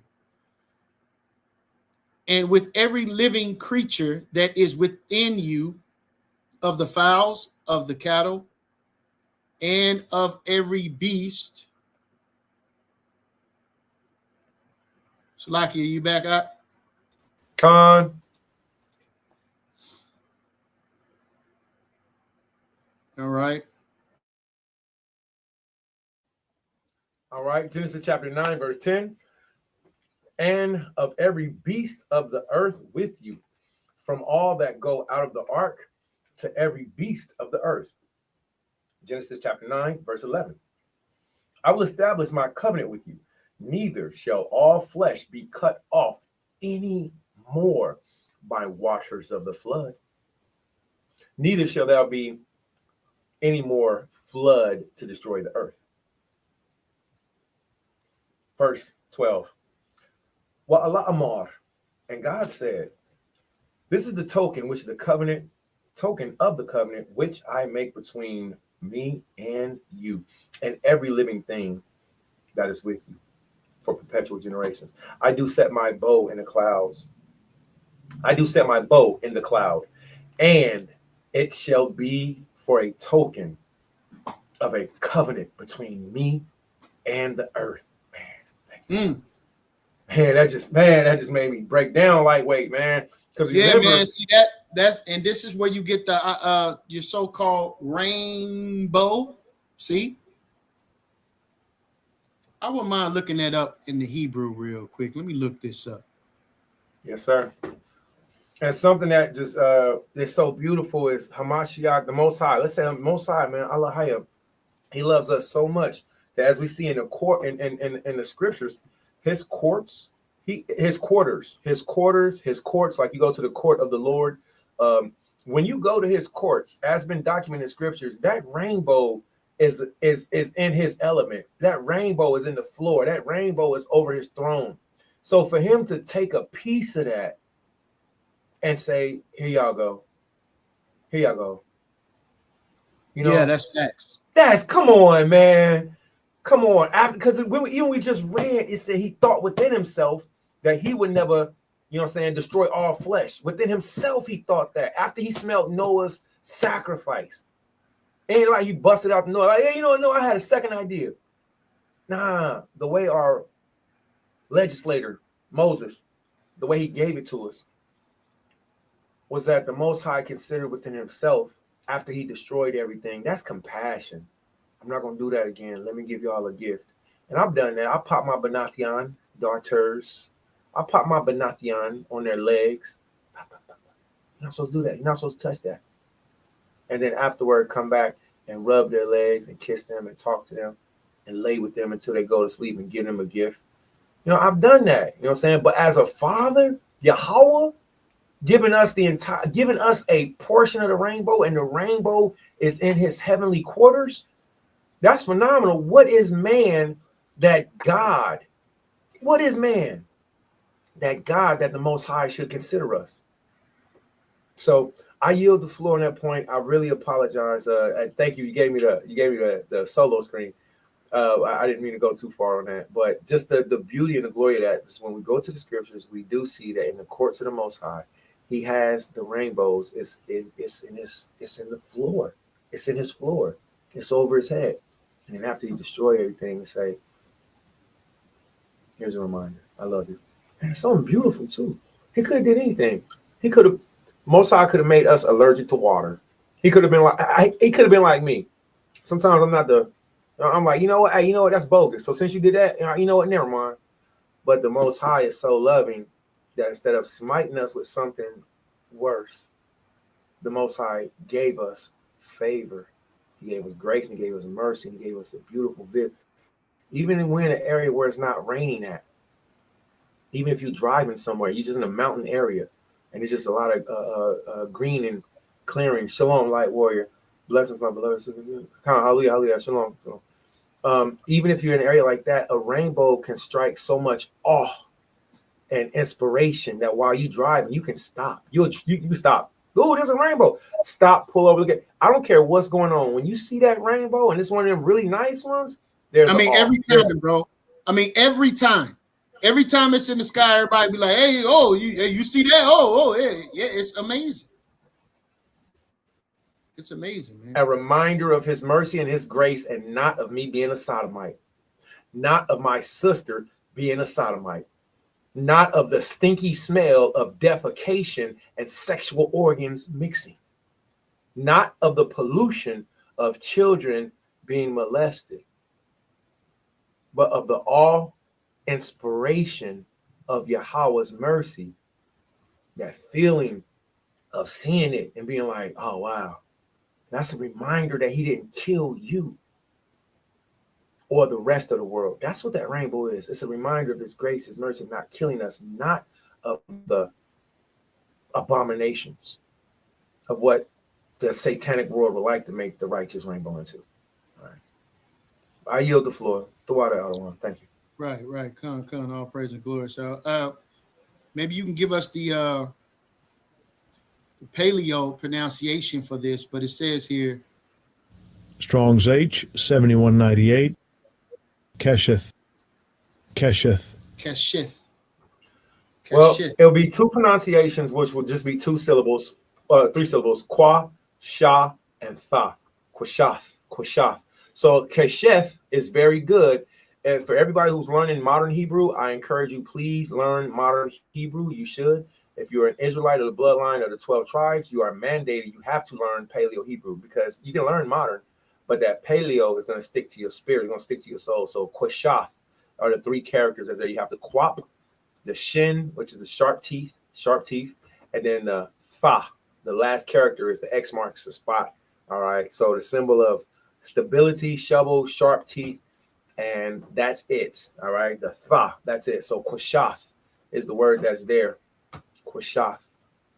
Con, the water, man. Yeah, so I definitely got to get back in my Hebrew class. But this is it says here, it says ark. I can see that. Look at the what is the root word in original sense of bending. Mm-hmm. Right? And so we go here, it says what? Arcs, right? Bow. It says bow for hunting.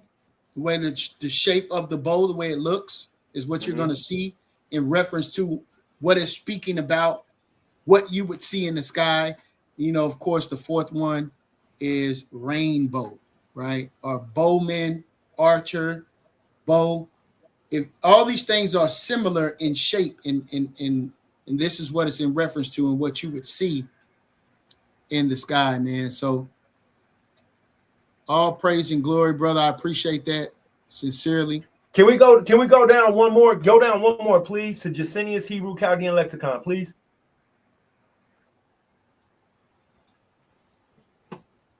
All right, Kwashath, Thwarak, Kwashath, and then that's Kwashath Wath. Kwashath, and the second one is plural Kwashath Wath. So that's Kwashath by itself.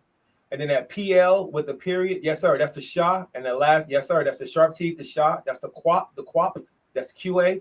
And that last character that YirmeYah is pointing out is THA. That's Fa. So the first character is QA. Yes, sir. The second character is SHA, Shah. Great job. Thank you, sir. And that last character is Fa, THA. So Kwashath is the pronunciation of this. If we look over, it says PL, and it has a period. It says, yeah, excellent. So, yes, sir. And what that's showing you is what Kwashath would be if it was plural. Now, notice, everybody, on the Kwashath, there's only two more characters that's there. That's the Fa and Fa, the Y and Fa. So it's Kwashawath. Kwashawath. Yeah. Great job, man. All right. So let's see. Common, 2 Samuel. This Sir? T, explain this T here too. I remember this in Hebrew class. Yeah, so we have these things, and we as Israelites, as being the 12 tribes and speaking the Paleo Hebrew, Abba, Gada, Hawaza, Ha, Tayakalamana, Sa'i, Patzakwara, Shata. These are only the 22 sounds of our perfectly undefiled language. When the European nation came into play, they couldn't pronounce our language, which is so funny because our talk is baby talk. Our talk is Abba, Gada, Hawaza, Ha, Tayakalamana, Sa'i, Patzakwara, Shata. That's all baby sounds. When the European nation came into play, that little T looks like a little T, right? That little T is actually called a nikud, and there's two dots that's next to it. Yes, sir. Can you go to the one that has the 3 dots also in the Hebrew? Yes, sir. Right up under the quap and the kwashath. Yep. Yes, sir. Those 3 punctuations that YirmeYah just pointed out to everybody are called nikuds. The European nation who call themselves Jews and are not, but do lie, that nation speaks with a completely different dialect. It's a Slavic dialect. They speak with the Eastern European dialect. So these are vowel points markers to teach them how to pronounce our sounds in their tongue. So we would say kwashath, wath, or we would say right here kwashath, right? Where YirmeYah has his, where he has his marker at, right? But where these two nikuds, Nikuds, where these two nikuds are, are again called mother's helpers. Mother's helpers, because it teaches other people how to pronounce our Hebrew tongue in their dialect. Those are their A-E-I-O-U's and sometimes Y vowel points. These vowel points are the reasons why so many Israelites pronounce words. Thank you, sir. Excellent. Right up under that shin, right up under that shop. These vowel points are why so many Israelites pronounce words incorrectly, because they're going off of Amalek, Esau, the Europeans' pronunciation of their vowel points, instead of just dropping those vowel points and pronouncing the Hebrew as it's been written without any perversions or without any pollutions. And they will argue you down like it's something wrong with you. Like, you know, what we're speaking is an older form. It's older. Mm-hmm. So anything you always try to go when you're studying, you try to go to the oldest form of it, and that's going to get you closer to the original. You understand? So if something has a translation. Hey, YirmeYah, you're going in and out, Ak. You're going in and out, brother. Hey, Sean, I want to tell everybody still on the phone call. Thank you for being patient. I'm holding the phone into my headphones. You're going in and out, sir. Yes, sir. You're back now. You're steady now. All right. So, you know, you always want to kind of go to the older form of things. So this was my personal journey. As I first initially came into the truth, I was taught that the Most High's name was simply Yah, and the Son's name was Yehoshua, right? Initially. And as I continued to study and try to become a little bit more efficient in Hebrew, I started to, you know, even with the greeting, shalom, shalom, shalom, shalom. It just don't sit right in my spirit. Right. It don't got no salt to it. It don't got no flavor. Yeah. All right. You know what I'm saying? But and shout out to Elder Priest Dawam. He taught me this in 2012. I was in Puerto Rico, and I was blessed enough to talk to him on the phone.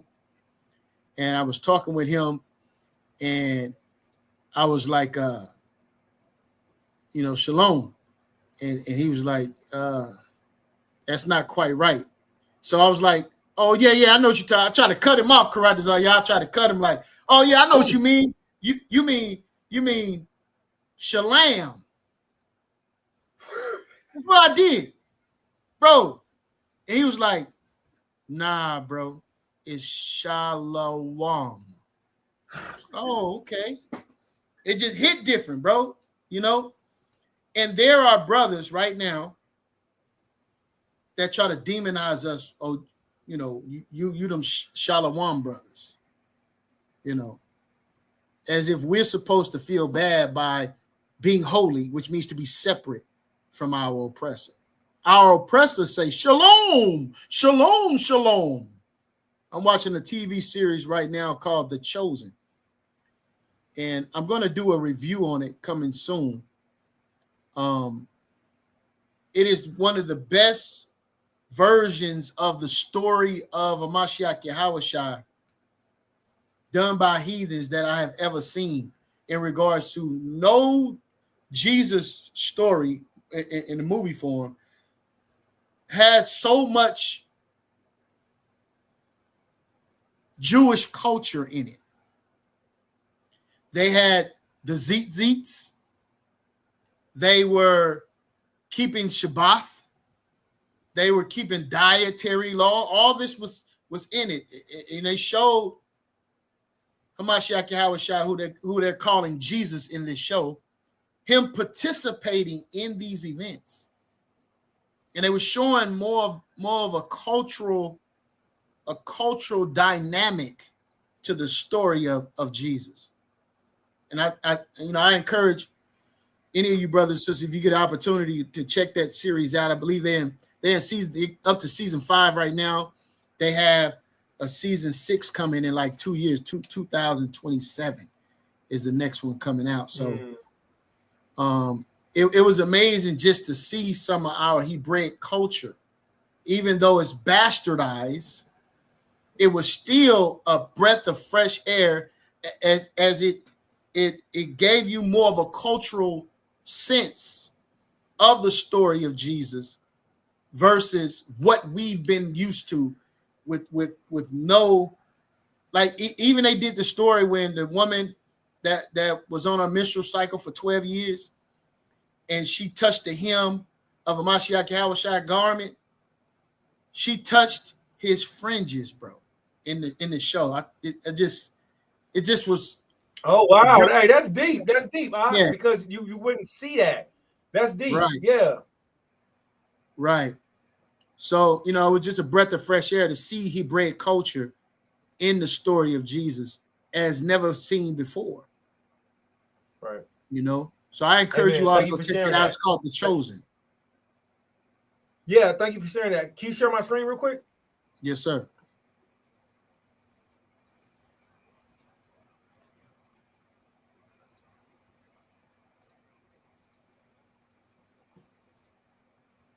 Someone says here. Is this it?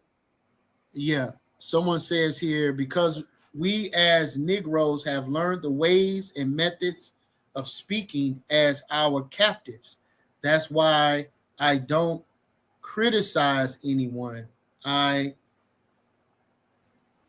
learned wisdom. Okay, come on. Well, because we as Negroes have learned the ways and methods of speaking as our captives.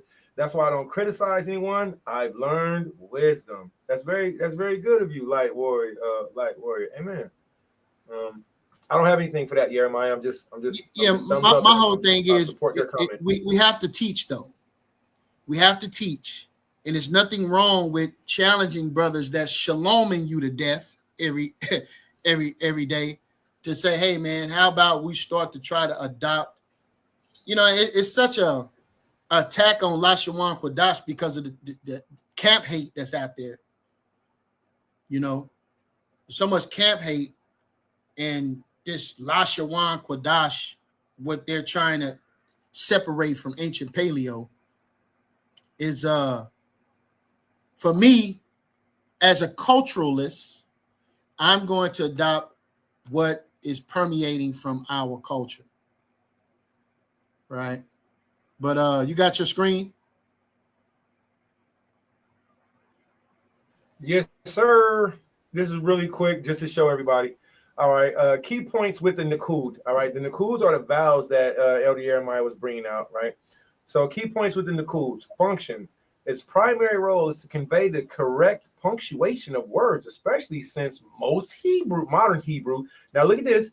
Especially since most modern Hebrew, whenever you see the phrase modern Hebrew, that automatically lets you know that it's the newish characters that the Jewish people use, opposed to the Lashawan Quadash, which is the Paleo Hebrew. If you see the phrase modern Hebrew or biblical Hebrew, it's always primarily referring to that the new style of Hebrew, right? So those two phrases, modern Hebrew and biblical Hebrew, right? And they don't call it biblical Hebrew, but it's really ancient Hebrew. It's actually Paleo Hebrew, right? But it says modern styles writing omits these vowels, omits these vowel markings, right? Why? Because most people who actually read Hebrew, you're familiar with the word, so you don't really need the Nakud. All right, the Nakuds, they're helpers. All right, Nakud signs are ancillary glyphs, dots and lines, positioned relative to the consonants. Historical context: while original Hebrew was consonantal. So in other words, original Hebrew was primarily consonants, not a continent. A continent is what you live on. Consonants are sounds. A, E, I, O, U, sometimes Y are vowels, but those dull sounds are those consonants, which are the sounds that babies make. It doesn't take a lot of effort to say Abba, Abba, Abba, Abba, Daddy, Daddy, Father, Father, Father. I have to form my tongue to pronounce the TH and the ER in Father. Or it could be Abba, Abba, Abba, Mama, Amma, Amma, Khan, La'a, Basadar, Basadar, Anya La'a Yadai, Anya La'a Yadai. All of these consonantal, all right, consonantal, consonantal. Somebody help me with that. All of these consonant sounds are so easy to pronounce, and with the nakuds or the vowel points, it makes our language not only more confusing, but it mixes up the, it muddies the waters. Now, salute to those people who grew up speaking modern Hebrew and knowing it. That's excellent. Use that skill to teach others. If you didn't, I encourage you to step into the paleo right now. It's only 22 alphabets. Contact YirmeYah, 22 characters. There's only 22 sounds. Contact YirmeYah. There's 26 in the English alphabet. So us speaking English perfectly and backwards with more letters than there are Hebrew characters only shows our laziness. Once I seen, I was like, that's it. I wrote all day until I can get it down so good, that if I ever needed to, I would be able to say it in my sleep. I want to get it down so good that when I finally came to reading the Hebrew, I'll be able to say, can't nobody lie to me now, because I can read it for myself. But let's get back to this. This is the European version of our vowels, of our words. All right, examples. All right, you have the sagal, right? And it has a word that's there in Hebrew, and it's sagawal. Sagawal is how it's sagawal. That's what those sagawal, yeah. That's what those characters are in Hebrew. It says 3 dots forming an upside down triangle representing a vowel E. So whenever we see that, like YirmeYah was pointing them out, please say the Yah. All right, please say the Yah. So like he was pointing out earlier, one of them had 3 dots, 3 triangle, like upside down, you know what I'm saying? Like boom, boom, boom, right? Well, whenever you see that, they're trying to tell you in their language, we oh so desperately want to say, our pronunciation. We want to say it so bad. But in our language, we got to say it like this. So it's literally their markers to tell them how to speak on another culture's language. How do you do that? We don't go to China and say, wait a minute, that's not pronounced Shonghui. That's not Hui. Wait, that's not Shengyu. You know what Shengyu is? A Shengyu is an old woman that's not desirable. A Shengyu, women older than Shang Tsung. Shengyu. This woman older than Shang Su, walk banging tools. Listen, a Shengyu, we can't go to China and say that. That's incorrect. You got to say Shengyu. You got to say Shawagan, Nawa. And you got to put your vowel point. You know how wicked of a nation you got to be to go into another people's land, hijack everything, including their language, and then say, you don't pronounce it like that. You don't pronounce it like that. You pronounce it like us. You pronounce it like this. See? So this is why I myself, along with many other Israelites, we don't participate in the pronunciation of the, and you have some they'll, and I feel you, saying you've learned, you become more experienced, and I respect you on that, saying, but say for example, in the scriptures, when there was a civil war and we had the brothers to say Shibboleth. If you couldn't pronounce Shibboleth, you had a problem. It means we knew that you wasn't of us. So instead of them learning how to pronounce our language, they just hijacked our whole language and put their sounds on it. Ain't that something? I yield the floor. YirmeYah.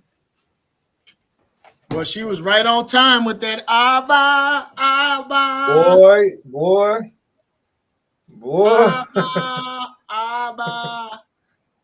Right? All praise and glory. In the spirit, man. Torah. Amen. Praise and glory, man. Yeah, so it's such a wealth of information, man. I don't know what's going on with right trust. So you asking a question off topic, by the way, right? So I'm going to entertain you for a moment, right?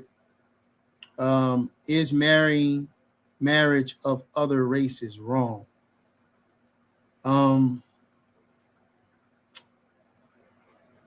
In polygyny, it is. I mean, in monogamy, it is. It's wrong in monogamy. Why is it wrong in monogamy? Because you're never going to take a wife of your own nation. in monogamy. You can only have one wife, right? So whether polygyny is right or wrong, that's not the point. The point is, in monogamy, you only have one wife. So if you're marrying, your one wife that you get to marry is of another nation, you are publicizing to the world a certain disdain for your own self, a certain disdain for your mother. You didn't want to marry someone that looks like your mother. You wanted to marry a woman from another nation. So it's a representation of self-hate, right? In polygyny, that's something different, right? Because you will have more than one wife. That's all I'm going to say on that. I'm not going to get in a polygynous argument with you Negroes, all right? But in monogamy, to only marry a woman, the only one wife that you get is of another nation, is a representation of self-hate. Plus, if you die or something happens to you, whatever you have accumulated wealth-wise on the earth does not go back to help your people, does not go back to your people. It goes to another nation. Look at the athletes on the earth, right? They're marrying these women. I think the brother from the Miami Dolphins, the wide receiver, wife married him for a grand total of 11 months. Now she gets $500,000, $500 million, somewhere in that ballpark, right? Some millions of this man's earned wealth. And she's only married to him 11 months. Then she takes that money and takes it back to her people, benefits their people. She then helps whoever she helps with the money and does whatever she does with the money. So, yeah, I believe marrying the other nations is wrong in monogamy. All right, Karat, you want to say anything on that? Say so much, but I don't believe I'm in the ability to anymore. If the Most High allows me to, then I'll go in as much as I can. What was the question? Is it a sin? What was the question? Marrying, it says, is marrying the other races wrong? All right. So as the elder was bringing out in the book of Tobit, all right, in the book of Tobit, I believe it's 7:12, possibly. If we marry another nation and take them as our wife, then it actually shows that we hate our own, which is, I believe that's why he was saying in a monogamous situation. All right. The Most High never told us that we could not take all of the Gentiles for wives, or excuse me, as I use the word wife loosely in this sense. All right. The word wife actually means woman. All right. It could also mean in a softened sense of bitch, just by definition, wife. But your rib, all right. I know it might sound different, but your rib, say like, for example, Abraham. Abraham was married to Sarah. Abraham's rib was Sarah, but his wife was Hagar, right? And his wife, Hagar, was from another nation, right? That's powerful. Now, did right Abraham there. love and Powerful cherish point. Hagar more than Sarah? Absolutely not. When it was time for Sarah to go, Abraham said, that's your woman. That's your servant. Do what you got to do. Oh, the baby? Oh, yeah, the baby can go too. Yeah, I love little Ishmael, but nah, Jacob and Sarah's my possessions. So let's use another example. Deuteronomy chapter 7. In Deuteronomy chapter 7, we see the list of the 7 nations that the Most High never gave us permission to marry. He actually told us to put them to death, right? And if we don't put them to death, then eventually they become a snare to us. So we didn't put those 7 nations to death. These are who the Most High told us to not marry at all. One second. Yes, may I please finish my sentence? Yeah. Thank you so much. May I have a hug, Baba Kusha, while I wait? Yes. Can I have a hug while we wait for me to finish my sentence? Yeah. Okay. So can I commence that hug with you now? Yeah. No hug for you, start brother. hugging me first, or you want me to start hugging you first? No hug for you. Worlds. Okay. So when we look at Deuteronomy chapter 7, we see who the Most High told us not to marry. But then when you go to the book of Deuteronomy chapter, Then we go to Deuteronomy chapter 24, going into 25. Which one is that when if you go to war and you find a maiden that is beautiful, not betrothed, that we might take her? 21. Right? And we give her a year. We give her a month. Excuse me, not a year. We give her a month to mourn her father and her mother. That family had to not be a part of the 7 nations of the Canaanites, the Perizzites, the Hivites, the Jebusites, the Canaanites, the Perizzites, the Hivites, the Jebusites, the Amorites, and the Hivites. It's like 2 more. So, no. And as much as I would like to be like, because I used to go in, I'd be like, hell no, woo, Gentiles, woo. But the reality it just doesn't say that. There's parameters of marriage. There's parameters of who we take and can take for a wife, and who we can and cannot take for a wife. All right. But above all, your primo, your rib, your first rib should be of your own stock, of your own bloodline. All right. Should be an Israelite. All right. So again, I yield the floor on this. Deuteronomy chapter 7 specifically tells us who not to marry. All right. When we go to war, if we find a maiden, and somebody might say, well, we're not in war. Yes, we are. We in war right now. We exiles. We're prisoners of war.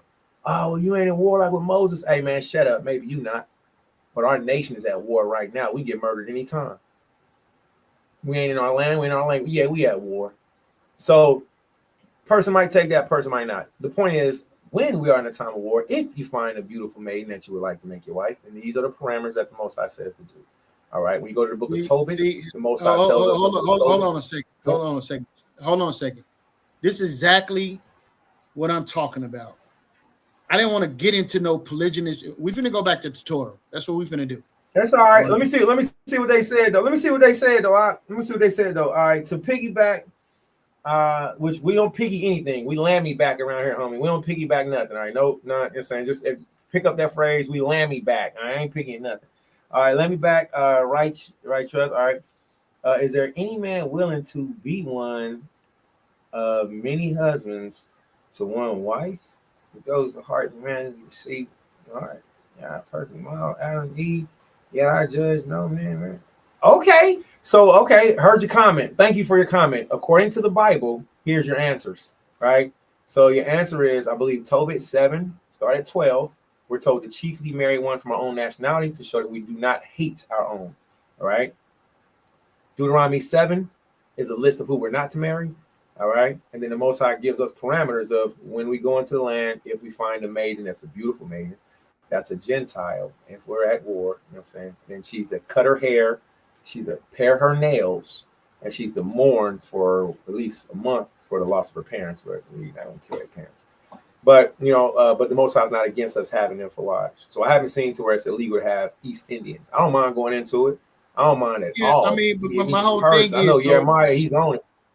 My whole thing is the perfect model was Adam and Eve. Yet the chosen seed line was Jacob, who had 4 wives. There would be no Israelites on planet Earth. The chosen people of God. The chosen people of God. Right? The chosen people of God did not have a perfect model of marriage, huh? Come on, man. Let's just stop the madness, please. I don't want to have this discussion at all. Because you guys wait. It looked like they was asking the question: is there any one man that's willing to be a wife of any one husband? It looks like that's what they're asking, right? I'm sorry, YirmeYah, man. This is fun, man. This is fun, man. You know what I'm saying? Is there any man willing to be one of many husbands to one wife? Now, help me understand that question. Are they asking, is there anybody that's willing to be a monogamous husband? Is that what they're asking?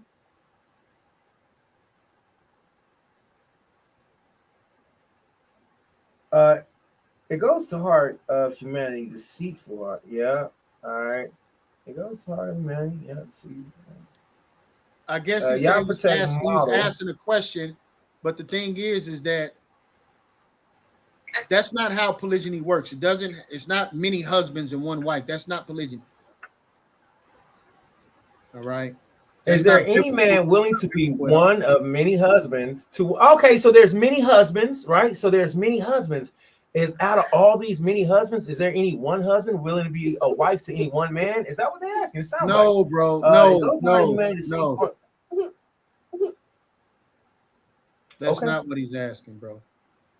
He's asking, is any man willing to be one of many husbands to one wife? All right. So yeah, I'm done with that, man. Listen, I could care less about you guys' opinion concerning polygyny. Have your opinion. It makes me no never mind. All right. Well, I want to see. They might not. You know what I'm saying? Karat. It ain't nothing to be I'm seen. optimistic. I'm optimistic. I'll be like, hey, We're going back to the Torah, man. We ain't even halfway done, bro. That's true. And the sun is going down. You know what? Thank you for that. And thank you for, but wait, let me say this though. Thank you for asking your question. And thank you for presenting it. You know what I'm saying? That's real. You know what I'm saying? I would love to ponder and think about that and come back to that. All right. I yield the floor. The water. So that's it on vowel points and the kawads and the clues. All right.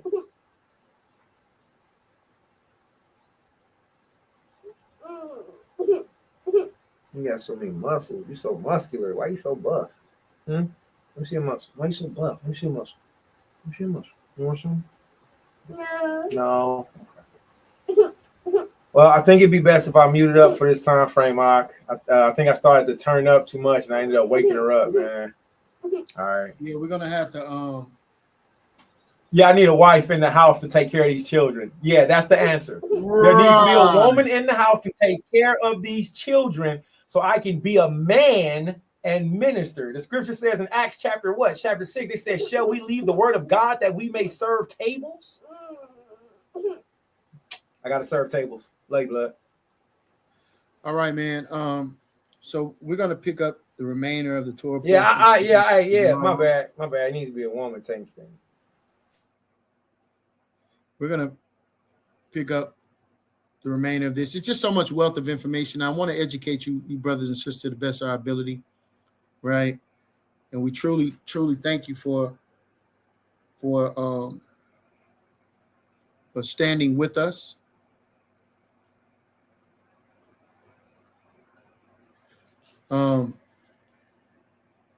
As we go into Genesis chapter 10, 9, we're going to finish 9, going into Genesis 10 and 11.